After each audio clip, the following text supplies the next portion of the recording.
Punjabi radio USA ਸੁਣ ਰਹੇ ਸਾਰੇ ਹੀ ਮਾਣਯੋਗ ਅਤੇ ਸਤਿਕਾਰ ਸਰੋਤਿਆਂ ਨੂੰ ਪੰਜਾਬੀ ਰੇਡੀਓ USA ਦੀ ਟੀਮ ਅਤੇ ਮੇਰੇ ਰਾਜਕਰਨਵੀਰ ਸਿੰਘ ਵੱਲੋਂ ਆਪ ਜੀ ਨੂੰ ਬਹੁਤ ਹੀ ਪਿਆਰ ਸਤਿਕਾਰ ਸਹਿਤ ਦੋਨੋਂ ਅੱਜ ਜੋੜ ਕੇ ਨਿੱਕੀ ਜਿਹੀ ਸਤਿ ਸ੍ਰੀ ਅਕਾਲ ਸਭ ਨੂੰ ਜੀ ਆਇਆਂ ਨੂੰ ਆਖਦੇ ਹਾਂ। ਸਰੋਤੇ ਪ੍ਰੋਗਰਾਮ ਖਬਰ ਤੇ ਨਜ਼ਰ ਲੈ ਕੇ ਹਾਜ਼ਰ ਹਾਂ, ਜਿਸ ਦੇ ਵਿੱਚ ਜਿਹੜੀ ਅੱਜ ਦੇ ਦਿਨ ਅਸੀਂ ਤੁਹਾਡੀ ਗੱਲਬਾਤ ਕਰਾਉਂਦੇ ਹਾਂ। ਚੰਡੀਗੜ੍ਹ ਸਟੂਡੀਓਜ਼ ਤੋਂ ਸਾਡੇ ਨਾਲ ਜੁੜਦੇ ਨੇ ਸੁਸ਼ੀਲ ਦੋਸਾਂਝ ਜੀ, ਉਹ ਇਸ ਟਾਈਮ ਸਾਡੇ ਨਾਲ ਜੁੜ ਚੁੱਕੇ ਨੇ। ਸੁਸ਼ੀਲ ਜੀ ਆਇਆਂ ਨੂੰ ਸਤਿ ਸ੍ਰੀ ਅਕਾਲ ਜੀ। ਬਹੁਤ ਬਹੁਤ ਮਿਹਰਬਾਨੀ ਰਾਜਕਰਨਵੀਰ ਜੀ, ਤੇ ਪੰਜਾਬੀ ਰੇਡੀਓ USA ਦੇ ਸਾਰੇ ਸਰੋਤਿਆਂ ਨੂੰ ਵੀ ਸੁਸ਼ੀਲ ਦੋਸਾਂਝ ਜੀ ਪਿਆਰ ਭਰੀ ਸਤਿ ਸ੍ਰੀ ਅਕਾਲ, ਆਦਾਬ ਤੇ ਨਮਸਕਾਰ। ਪਿਆਰੇ ਦੋਸਤੋ, ਖਬਰ ਤੇ ਨਜ਼ਰ ਪ੍ਰੋਗਰਾਮ ਦੇ ਵਿੱਚ ਤੁਹਾਡੇ ਰੂਬਰੂ ਹੋਣ ਜਾ ਰਹੇ ਹਾਂ। ਖਬਰਾਂ ਦਾ ਬੁਲੇਟਿਨ ਤੁਸੀਂ ਰੋਜ਼ ਸੁਣਦੇ ਹੋ, ਪਰ ਖਬਰ ਤੇ ਨਜ਼ਰ ਪ੍ਰੋਗਰਾਮ 'ਚ ਅਸੀਂ ਅੱਜ ਦੇ ਦਿਨ ਹਫ਼ਤੇ ਬਾਅਦ ਤੁਹਾਨੂੰ ਮਿਲਦੇ ਹਾਂ ਚੰਡੀਗੜ੍ਹ ਸਟੂਡੀਓ ਤੋਂ। ਸੋ ਗੱਲਾਂ ਹੋਣਗੀਆਂ ਦੇਸ਼ ਦੁਨੀਆ ਦੀਆਂ, ਪੰਜਾਬ ਦੀਆਂ ਖਾਸ ਤੌਰ ਦੇ ਉੱਤੇ ਜੀ, ਤੇ ਬਹੁਤ ਕੁਝ ਘਟਨਾ ਚੱਕਰ ਸਿਆਸੀ ਤੌਰ ਦੇ ਉੱਤੇ ਵਾਪਰਦਾ। ਕੁਝ ਕੁਦਰਤੀ ਆਫਤ ਅਸੀਂ ਦੇਖ ਰਹੇ ਹਾਂ ਜੇ ਜੰਮੂ ਕਸ਼ਮੀਰ ਦੇ ਵਿੱਚ ਪਿਛਲੇ ਸਾਲ ਇਹਨਾਂ ਦਿਨਾਂ ਦੇ ਵਿੱਚ ਉੱਤਰਾਖੰਡ ਦੇ ਵਿੱਚ ਕਹਿਰ ਸੀ, ਇਸ ਵਾਰ ਜੰਮੂ ਕਸ਼ਮੀਰ ਹੈ। ਇਹਦੇ ਆਰ ਪਾਰ ਦੇਖਣ ਦੀ ਵੀ ਕੋਸ਼ਿਸ਼ ਕਰਾਂਗੇ। ਕੁਝ ਹੋਰ ਸਿਆਸੀ ਘਟਨਾਵਾਂ ਦੇ ਉੱਤੇ ਵੀ ਟਿੱਪਣੀਆਂ ਤੁਹਾਡੇ ਨਾਲ ਸਾਂਝੀਆਂ ਕਰਾਂਗੇ ਤੇ ਗੱਲਬਾਤ ਦਾ ਸਿਲਸਿਲਾ ਸ਼ੁਰੂ ਕਰਨਗੇ ਰਾਜਕਰਨਵੀਰ ਸਿੰਘ ਜੀ। ਜੀ, ਪ੍ਰੋਗਰਾਮ ਸ਼ੁਰੂ ਕਰਨ ਤੋਂ ਪਹਿਲਾਂ ਸਾਡੇ ਅੱਜ ਦੇ ਜਿਹੜੇ ਸਪਾਂਸਰ ਆ ਖਬਰ ਤੇ ਨਜ਼ਰ ਪ੍ਰੋਗਰਾਮ ਦੇ, ਉਹਨਾਂ ਦਾ ਧੰਨਵਾਦ ਕਰਨਾ ਚਾਹੁੰਦੇ ਹਾਂ। ਸੈਨੋਜ਼ੇ ਕੈਲੀਫੋਰਨੀਆ ਤੋਂ ਰਜਿੰਦਰ ਕੌਰ ਜੀ, ਰਣਜੀਤ ਸਿੰਘ ਜੀ ਲੇਕਵੁੱਡ ਨਿਊ ਜਰਸੀ ਤੋਂ, ਕਰਮਪਾਲ ਸਿੰਘ ਜੀ, ਜਸਜੀਤ ਕੌਰ ਜੀ ਕਲੋਵਿਸ ਤੋਂ ਅਤੇ ਜਸਵੀਰ ਸਿੰਘ ਸਰਾਏ ਜੀ ਬੇਕਰਸਫੀਲਡ ਤੋਂ। ਅਸੀਂ ਇਹਨਾਂ ਦਾ ਸਾਰਿਆਂ ਦਾ ਧੰਨਵਾਦ ਕਰਦੇ ਹਾਂ। ਜੇ ਤੁਸੀਂ ਜਾਂ ਕੋਈ ਹੋਰ ਬਿਜ਼ਨਸ ਵੀ ਪੰਜਾਬੀ ਰੇਡੀਓ USA ਦੇ ਪ੍ਰੋਗਰਾਮ ਕਿਸੇ ਵੀ ਪ੍ਰੋਗਰਾਮ ਨੂੰ ਸਪਾਂਸਰ ਕਰਨਾ ਚਾਹੁੰਦੇ ਹੋ, ਉਸ ਦੇ ਲਈ ਤੁਸੀਂ ਸਾਨੂੰ ਕਾਲ ਕਰ ਸਕਦੇ ਹੋ। ਜਾਣਕਾਰੀ ਪ੍ਰਾਪਤ ਕਰਨ ਦੇ ਲਈ ਨੰਬਰ 408-722-7698 ਦੇ ਉੱਤੇ 4087227698 ਦੇ ਉੱਤੇ। ਤੇ ਬਿਲਕੁਲ ਸੁਸ਼ੀਲ ਜੀ, ਆਪਣੀ ਗੱਲਬਾਤ ਦਾ ਜਿਹੜਾ ਸਿਲਸਿਲਾ ਆ ਉਹ ਆਪਾਂ ਸ਼ੁਰੂ ਕਰਦੇ ਹਾਂ। ਜੰਮੂ ਕਸ਼ਮੀਰ ਦੇ ਵਿੱਚ ਇਸ ਟਾਈਮ ਜਿਹੜੀ ਮਹਾਪਰਲੋ ਜਿਹਨੂੰ ਕਹਿ ਰਹੇ ਆ ਉਹ ਜਿਹੜੀ ਆਈ ਹੋਈ ਆ, ਹੜ੍ਹਾਂ ਦਾ ਜਿਹੜਾ ਸਿਲਸਿਲਾ ਆ ਉਹ ਉੱਥੇ ਚੱਲ ਰਿਹਾ ਆ। ਲੱਖਾਂ ਹੀ ਲੋਕ ਇਸ ਟਾਈਮ ਬੇਘਰ ਹੋਏ ਪਏ ਆ, ਫਸੇ ਜਿਹੜੇ ਆ ਉਹ ਉੱਥੇ ਹੜ੍ਹਾਂ ਦੇ ਵਿੱਚ ਫਸੇ ਪਏ ਨੇ। ਇਸ ਦੇ ਉੱਤੇ ਜਿਹੜੀ ਆਪਾਂ ਗੱਲ ਕਰਾਂਗੇ, ਜਿਹੜੀ ਇਹ ਇੱਕ ਜਿਹੜੀ ਕਿ ਆਪਾਂ ਇਹਨੂੰ ਕਹਿੰਦੇ ਆ ਵੀ ਇਹ ਕੁਦਰਤੀ ਜਿਹੜੀ ਆਫਤ ਆ ਇਸ ਟਾਈਮ ਆਈ ਹੋਈ ਆ। ਸਭ ਤੋਂ ਪਹਿਲਾਂ ਤਾਂ ਇਹ ਦੱਸੋ ਵੀ ਉੱਥੇ ਦੀ ਜਿਹੜੀ ਲੇਟੈਸਟ ਜਿਹੜੇ ਹਾਲਾਤ ਆ ਇਸ ਟਾਈਮ, ਤਾਜ਼ਾ ਹਾਲਾਤ ਕੀ ਨੇ? 50 ਸਾਲ ਤੋਂ ਬਾਅਦ ਜੰਮੂ ਕਸ਼ਮੀਰ 'ਚ ਇਸ ਕਿਸਮ ਦੇ ਹਾਲਾਤ ਬਣੇ ਆ। 50 ਸਾਲ ਅੱਧੀ ਸਦੀ ਹੁੰਦੀ ਹੈ। ਅੱਧੀ ਸਦੀ ਜਿਹੜੀ ਇਹ ਲੰਘੀ ਹੈ, ਇਸ ਅੱਧੀ ਸਦੀ ਦੇ ਵਿੱਚ ਜਿੰਨੀ ਤਰੱਕੀ ਹਰ ਮਾਮਲੇ ਦੇ ਵਿੱਚ, ਹਰ ਖੇਤਰ ਦੇ ਵਿੱਚ ਦੁਨੀਆ ਨੇ ਕੀਤੀ ਹੈ, ਉਹ ਪਿਛਲੇ 50,000 ਸਾਲਾਂ ਦੇ ਵਿੱਚ ਨਹੀਂ ਕੀਤੀ ਜੀ। ਇਹ ਮੈਂ ਇਸ ਕਰਕੇ ਕਹਿ ਰਿਹਾ ਕਿ ਜਦੋਂ ਅਸੀਂ ਗੱਲਬਾਤ ਕਰਾਂਗੇ ਇਹਦੇ ਤੇ ਜਿਹੜਾ ਸੰਕਟ ਹੈ ਇਹਦੇ ਆਰ ਪਾਰ ਦੇਖਣ ਦੀ ਕੋਸ਼ਿਸ਼ ਕਰਾਂਗੇ ਤਾਂ ਦੇਖਾਂਗੇ ਇਹਦੇ ਵਿੱਚ ਇਤਰਾਜ਼ ਦੀ ਜਿਹੜੀ ਹੈ ਇਹਦੇ ਵਿੱਚ ਭੂਮਿਕਾ ਮਨੁੱਖ ਦੀ ਵੀ ਹੈ। ਅੱਗੇ ਜਾ ਕੇ ਇਹਦੇ ਤੇ ਆਪਾਂ ਗੱਲ ਕਰਦੇ ਹਾਂ। ਪਰ ਜਿਹੜੀ ਤੁਸੀਂ ਪਹਿਲਾਂ ਮੈਨੂੰ ਪੁੱਛ ਰਹੇ ਹੋ ਵੀ ਇਸ ਵੇਲੇ ਦੀ ਹਾਲਤ ਕੀ ਹੈ, ਤੇ ਖਬਰਾਂ ਦੇ ਬੁਲੇਟਿਨ 'ਚ ਵੀ ਸਾਡੇ ਦੋਸਤਾਂ ਨੇ ਸੁਣਿਆ ਕਿ ਕੋਈ 4 ਲੱਖ ਦੇ ਕਰੀਬ ਲੋਕ ਜਿਹੜੇ ਆ ਹਾਲੇ ਵੀ ਉੱਥੇ ਫਸੇ ਹੋਏ ਨੇ। ਉਂਝ 40 ਲੱਖ ਦੇ ਕਰੀਬ ਲੋਕ ਜੰਮੂ ਕਸ਼ਮੀਰ ਦੇ ਵਿੱਚ ਜਿਹੜੇ ਆ ਇਫੈਕਟ ਹੈ ਕਿਸੇ ਨਾ ਕਿਸੇ ਰੂਪ ਦੇ ਵਿੱਚ, ਕਿਸੇ ਨਾ ਕਿਸੇ ਰੂਪ 'ਚ ਉਹਨਾਂ ਤੇ ਅਸਰ ਹੈ। ਤੇ ਬਹੁਤ ਵੱਡੀ ਆਫਤ ਇਹ ਹੈ ਵੀ ਪਾਣੀ ਦਿਖਾਈ ਦੇ ਰਿਹਾ ਹੈ ਜੰਮੂ ਕਸ਼ਮੀਰ ਦੇ ਵਿੱਚ, ਪਰ ਪੀਣ ਵਾਲਾ ਪਾਣੀ ਹੈ ਨਹੀਂ ਜੀ। ਸਾਰਾ ਸ਼੍ਰੀਨਗਰ ਪਾਣੀ ਹੈ, ਪਰ 2 ਘੁੱਟ ਪੀਣ ਵਾਲਾ ਪਾਣੀ ਕਿਤੇ ਨਹੀਂ ਲੱਭ ਰਿਹਾ। ਲੋਕ ਜਿਹੜੇ ਹੈ ਆਪਣੀ ਜ਼ਿੰਦਗੀ ਨੂੰ ਬਚਾਉਣ ਦੀ ਜੱਦੋ-ਜਹਿਦ ਦੇ ਵਿੱਚ ਨੇ। ਕੋਈ ਦਰਖਤਾਂ ਤੇ ਚੜੇ ਹੋਏ ਨੇ, ਕੋਈ ਘਰਾਂ ਦੀ ਦੂਜੀ ਤੀਜੀ ਮੰਜ਼ਿਲ ਦੇ ਉੱਤੇ ਚੜੇ ਹੋਏ ਨੇ। ਇਹ ਤਾਂ ਸ਼੍ਰੀਨਗਰ ਸ਼ਹਿਰ ਦਾ ਹਾਲ ਹੈ। ਸ਼੍ਰੀਨਗਰ ਸ਼ਹਿਰ ਦੇ ਵਿੱਚ ਜਿਹੜੇ ਮਸ਼ਹੂਰ ਥਾਂ ਨੇ, ਜਿੱਦਾਂ ਲਾਲ ਚੌਕ ਹੈ, 7 ਫੁੱਟ ਪਾਣੀ ਤਾਂ ਉੱਥੇ ਹੀ ਖੜਾ ਜੀ। ਕੁਝ ਇਲਾਕੇ ਸ਼੍ਰੀਨਗਰ ਸ਼ਹਿਰ ਦੇ ਜਿੱਥੇ 10-10 ਫੁੱਟ ਪਾਣੀ ਖੜਾ। 43,000 ਦੇ ਕਰੀਬ ਜ਼ਿੰਦਗੀਆਂ ਆਰਮੀ ਨੇ ਬਚਾਈਆਂ ਉੱਥੇ। ਇਹ ਪਰ ਸ਼ਹਿਰੀ ਇਲਾਕਿਆਂ ਦੇ ਵਿੱਚ ਹੀ ਸਾਰਾ ਕੁਝ ਹੋ ਰਿਹਾ। ਜਿਹੜਾ 500 ਪਿੰਡ ਸ਼੍ਰੀਨਗਰ ਦੇ ਆਲੇ ਦੁਆਲੇ ਜਿਹੜਾ ਨੇੜੇ ਤੇੜੇ ਵਸਿਆ ਹੋਇਆ ਸੀ, ਉਹਦੇ ਵਿੱਚੋਂ 500 ਪਿੰਡ ਜਿਹੜਾ ਇੱਕ ਕਿਸਮ ਦਾ ਪੂਰੀ ਤਰ੍ਹਾਂ ਪਾਣੀ ਦੇ ਵਿੱਚ ਡੁੱਬ ਚੁੱਕਾ। ਉਹ ਪਿੰਡ 'ਚ ਜਿਹੜੇ ਲੋਕ ਰਹਿੰਦੇ ਸੀ, ਪਿੰਡਾਂ 'ਚ ਰਹਿਣ ਵਾਲੇ ਲੋਕ, ਉਹ ਕਿੱਥੇ ਨੇ ਕਿਸੇ ਨੂੰ ਕੋਈ ਪਤਾ ਨਹੀਂ। ਕਿਉਂਕਿ ਜੰਮੂ ਕਸ਼ਮੀਰ ਦਾ ਜਿਹੜਾ ਭੂਗੋਲਕ ਜਿਸ ਕਿਸਮ ਦਾ ਜਿਹੜਾ ਹਾਲਤ ਹੈ ਜਾਂ ਸਥਿਤੀ, ਉਹਦੇ 'ਚ ਦੂਰ ਦਰਾਡੇ ਪਿੰਡਾਂ 'ਚ ਪਹੁੰਚਣਾ ਹੀ ਬਹੁਤ ਵੱਡੀ ਗੱਲ ਹੈ। ਜੇ ਅੱਜ ਕੋਸ਼ਿਸ਼ ਕਰੀਏ ਤੇ ਹਫ਼ਤਾ ਲੱਗ ਸਕਦਾ ਕਿਸੇ ਦੂਰ ਦਰਾਡੇ ਪਿੰਡ 'ਚ ਪਹੁੰਚਣ ਵਾਸਤੇ। ਸੜਕਾਂ ਟੁੱਟ ਗਈਆਂ, ਰਸਤੇ ਹੈ ਨਹੀਂ, ਤੇ ਹਵਾਈ ਫੌਜ ਵੀ ਜਿਹੜੀ ਲੱਗੀ ਹੋਈ ਹੈ, ਹੈਲੀਕਾਪਟਰ ਵੀ ਜਿਹੜੇ ਲੱਗੇ ਹੋਏ, ਉਹ ਵੀ ਬਹੁਤੇ ਸ਼ਹਿਰੀ ਖੇਤਰਾਂ ਦੇ ਵਿੱਚ ਬਚਾਅ ਕਾਰਜਾਂ 'ਚ ਜੁਟੇ ਹੋਏ ਹੈ। ਮੀਡੀਆ 'ਚ ਵੀ ਬਹੁਤਾ ਸ਼ਹਿਰੀ ਖੇਤਰਾਂ ਦੇ ਉੱਤੇ ਜਿਹੜਾ ਕੇਂਦਰਿਤ ਕੀਤਾ ਜਾ ਰਿਹਾ ਧਿਆਨ, ਪਰ ਪੇਂਡੂ ਏਰੀਏ ਜਿਹੜੇ ਹੈ, ਜਿਹੜੇ 500 ਪਿੰਡ ਹੈ, ਉਹ ਜਿਹੜੇ ਦਫਨ ਹੈ ਕਿਸਮ ਦੇ, ਉਹਨਾਂ ਦੀ ਕੀ ਹਾਲਤ ਹੈ, ਉਹ ਜਦੋਂ ਪਾਣੀ ਉਤਰੇਗਾ ਉਦੋਂ ਪਤਾ ਲੱਗੇਗਾ ਜੀ। ਕਿਹਾ ਜਾ ਰਿਹਾ ਕਿ ਹੁਣ ਤੱਕ ਜਿਹੜੇ 250 ਤੋਂ 300 ਦੇ ਕਰੀਬ ਲੋਕ ਜਿਹੜੇ ਉਹਨਾਂ ਦੀ ਜਾਨ ਗਈ ਹੈ, ਪਰ ਜਦੋਂ ਪਾਣੀ ਉਤਰੇਗਾ ਫਿਰ ਪਤਾ ਲੱਗੇਗਾ ਕਿੰਨੇ ਹਜ਼ਾਰ ਲੋਕ ਜਿਹੜੇ ਹੈ ਉਹਨਾਂ ਦੀ ਜਾਨ ਇਹਦੇ ਚਲੀ ਗਈ ਹੈ। ਪਾਣੀ ਜੇ ਉਤਰਨਾ ਸ਼ੁਰੂ ਹੋ ਗਿਆ, ਕਿਉਂਕਿ ਇੱਕ ਰਾਹਤ ਦੀ ਗੱਲ ਇਹ ਹੈ ਕਿ ਜਿਹੜਾ ਮੌਸਮ ਮਹਿਕਮਾ ਨੇ ਕਿਹਾ ਹੈ ਕਿ ਹੁਣ 3 ਦਿਨ ਬਾਅਦ ਜਿਹੜਾ ਲਗਾਤਾਰ ਗਰਮੀ ਨਾ ਪਵੇ, ਸੋ ਮੌਸਮ ਦੇ ਵਿੱਚ ਥੋੜੀ ਤਬਦੀਲੀ ਹੈ ਤੇ ਪਾਣੀ ਉਤਰਨਾ ਸ਼ੁਰੂ ਹੋ ਗਿਆ, ਜਿਹਦੇ ਕਰਕੇ ਰਾਹਤ ਹੈ ਥੋੜੀ ਬਹੁਤ। ਜੰਮੂ ਤੋਂ ਕਟੜਾ ਜਿਹੜੀ ਰੇਲ ਸੇਵਾ ਸ਼ੁਰੂ ਹੋ ਗਈ ਹੈ, ਸ਼੍ਰੀਨਗਰ ਤੇ ਲੇਹ ਮਾਰਗ ਵੀ ਸ਼ੁਰੂ ਹੋ ਗਿਆ, ਪਰ ਓਵਰਆਲ ਹਾਲਤ ਜਿਹੜੀ ਹੈ ਉੱਥੇ ਬਹੁਤ ਜ਼ਿਆਦਾ ਮਾੜੀ ਹੈ ਜੀ। ਪੀੜਤ ਜਿਹੜੇ ਆ ਉਹਨਾਂ ਵਾਸਤੇ ਉਹਨਾਂ ਦੀਆਂ ਜ਼ਰੂਰਤਾਂ, ਖਾਣੇ ਦੀਆਂ ਜ਼ਰੂਰਤਾਂ, ਪੀਣ ਦੀਆਂ ਜ਼ਰੂਰਤਾਂ, ਪਾਣੀ ਦੀਆਂ ਜ਼ਰੂਰਤਾਂ, ਉਹ ਜ਼ਰੂਰਤਾਂ ਪੂਰੀਆਂ ਕਰਨ ਦੇ ਵਿੱਚ ਜਿੱਥੇ ਲੋਕ ਜੁਟੇ ਹੋਏ ਨੇ, ਉੱਥੇ ਜਿਹੜੀ ਭਾਰਤੀ ਫੌਜ ਹੈ, ਭਾਰਤੀ ਫੌਜ ਦੇ ਤਿੰਨੋਂ ਅੰਗ, ਹਵਾਈ ਫੌਜ ਤੇ ਥਲ ਸੈਨਾ ਤੇ ਜਲ ਸੈਨਾ, ਉਹ ਵੀ ਪੂਰੀ ਤਰ੍ਹਾਂ ਡਟੇ ਹੋਏ ਨੇ। 215 ਟੁਕੜੀਆਂ ਆਰਮੀ ਦੀਆਂ ਲੱਗੀਆਂ, 61 ਹੈਲੀਕਾਪਟਰ ਲੱਗੇ ਹੋਏ ਨੇ ਤੇ ਲੋਕਾਂ ਨੂੰ ਬਚਾਇਆ ਜਾ ਰਿਹਾ। ਇੱਕ ਬੜੀ ਹਾਲਤ ਇਸ ਕਿਸਮ ਦੀ ਹੈ ਵੀ ਜੰਮੂ ਕਸ਼ਮੀਰ ਦਾ ਜਦੋਂ ਅਸੀਂ ਜ਼ਿਕਰ ਕਰਦੇ ਆਏ ਹਾਂ ਪਿਛਲੇ ਸਾਲਾਂ ਦੇ ਵਿੱਚ ਜੀ, ਤੇ ਅਸੀਂ ਜਿਹੜਾ ਆਰਮੀ ਦੀ ਜਿਹੜੀ ਭੂਮਿਕਾ ਉਹਨੂੰ ਵੀ ਸਵਾਲਾਂ ਦੇ ਘੇਰੇ 'ਚ ਲਿਆਉਂਦੇ ਰਹੇ ਜੰਮੂ ਕਸ਼ਮੀਰ ਦੇ ਵਿੱਚ ਜੀ। ਅਕਸਰ ਉੱਥੋਂ ਦੇ ਲੋਕ ਜਿਹੜੇ ਹੈ ਆਰਮੀ ਗੋ ਬੈਕ, ਵੀ ਫੌਜ ਵਾਪਸ ਜਾਵੇ ਸ਼੍ਰੀਨਗਰ ਤੋਂ, ਇਹ ਨਾਅਰੇ ਲੱਗਦੇ ਰਹੇ ਹੈ। ਅੱਜ ਉਹੀ ਆਰਮੀ ਜਿਹੜੀ ਹੈ ਲੋਕਾਂ ਵਾਸਤੇ ਰੱਬ ਬਣ ਕੇ ਬੋੜੀ ਹੈ ਤੇ 43,000 ਜ਼ਿੰਦਗੀਆਂ ਜੇ ਬਚੀਆਂ ਤੇ ਉਹ ਆਰਮੀ ਕਰਕੇ ਬਚੀਆਂ ਜੀ। ਆਰਮੀ ਜਿਹੜੀ ਹੈ ਫੌਜ ਦਾ ਜਿਹੜਾ ਕੰਮ ਕਰਨ ਦਾ ਜਿਸ ਕਿਸਮ ਦਾ ਕਲਚਰ ਹੈ ਸਾਡਾ ਬਣਿਆ ਹੋਇਆ, ਉਹਦੇ 'ਚ ਨੋ ਡਾਊਟ ਜਦੋਂ ਹਾਲਾਤ ਜਿਹੜੇ ਉੱਦਾਂ ਸਧਾਰਨ ਨਹੀਂ ਹੁੰਦੇ ਤੇ ਜਿੱਥੇ ਫੌਜ ਲੱਗਦੀ ਹੈ ਤੇ ਉੱਥੇ ਬਹੁਤ ਸਾਰੀਆਂ ਜਿਹੜੀਆਂ ਫੌਜ ਦੀਆਂ ਜਿਹੜੀਆਂ ਜ਼ਿਆਦਤੀਆਂ ਵੀ ਲੋਕਾਂ ਦੇ ਨਾਲ ਜਿਹੜੀਆਂ ਸਾਹਮਣੇ ਆਉਂਦੀਆਂ, ਪਰ ਜਦੋਂ ਹੁਣ ਮਨੁੱਖਤਾ ਨੂੰ ਲੋੜ ਪਈ ਹੈ ਤੇ ਉਸੇ ਫੌਜ ਨੇ ਬਹੁਤ ਵੱਡੀ ਭੂਮਿਕਾ ਨਿਭਾਈ ਹੈ। ਇਸ ਗੱਲ ਨੂੰ ਐਪਰੀਸ਼ੀਏਟ ਕਰਨਾ ਚਾਹੀਦਾ ਹੈ। ਤੇ ਉਹ ਲੋਕ ਜਿਹੜੇ ਜਿਹਾਦੀ ਕਿਸਮ ਦੇ ਲੋਕ ਸੀਗੇ ਸ਼੍ਰੀਨਗਰ ਦੇ ਵਿੱਚ, ਰੋਜ਼ ਹੀ ਕਿਸੇ ਨਾ ਕਿਸੇ ਗੱਲ ਦੇ ਉੱਤੇ ਟਕਰਾਅ ਦੀ ਸਥਿਤੀ ਬਣਦੀ ਸੀ, ਜਿੱਥੇ ਜਿਹੜੇ ਧਰਮ ਦੇ ਨਾਂ ਦੇ ਉੱਤੇ ਬੜਾ ਕੁਝ ਕਰਦੇ ਸੀ ਤੇ ਜਿਨ੍ਹਾਂ ਨੂੰ ਫਿਕਰ ਬੜਾ ਕਸ਼ਮੀਰੀਆਂ ਦਾ, ਅੱਜ ਕੋਈ ਉੱਥੇ ਉਹਨਾਂ 'ਚ ਦਿਖਾਈ ਨਹੀਂ ਦੇ ਰਿਹਾ। ਹਾਂ, ਲੋਕ ਜਿਹੜੇ ਸਧਾਰਨ ਲੋਕ ਹੈ ਉਹ ਇੱਕ ਦੂਜੇ ਦੀ ਬਾਂਹ ਫੜ ਕੇ ਜ਼ਰੂਰ ਜਿਹੜਾ ਆ ਇਸ ਸੰਕਟ ਦੇ ਦਰਿਆ ਨੂੰ ਪਾਰ ਕਰਨ ਦੀ ਕੋਸ਼ਿਸ਼ ਦੇ ਵਿੱਚ ਹੈ, ਜਿਹਦੇ ਵਿੱਚ ਜਿੰਨਾ ਹੋ ਸਕਦਾ ਉਹ ਸਰਕਾਰ ਜਿਹੜੀ ਹੈ ਉਹਦੇ 'ਚ ਮਦਦ ਕਰ ਰਹੀ ਹੈ। ਤੇ ਭਾਰਤ ਦੇ ਪ੍ਰਧਾਨ ਮੰਤਰੀ ਨਰਿੰਦਰ ਮੋਦੀ ਵੀ ਹਵਾਈ ਸਰਵੇ ਕਰ ਗਏ ਹੈ ਤੇ 1000 ਕਰੋੜ ਰੁਪਏ ਜਿਹੜਾ ਆ ਉਹ ਰਾਹਤ ਦਿੰਦਿਆਂ ਉਹਨਾਂ ਨੇ ਇਹਨੂੰ ਕੌਮੀ ਆਫਤ ਵੀ ਐਲਾਨਿਆ ਤੇ ਨੈਸ਼ਨਲ ਕ੍ਰਾਈਸਿਸ ਹੈ ਇਹ ਸਾਡੇ ਵਾਸਤੇ।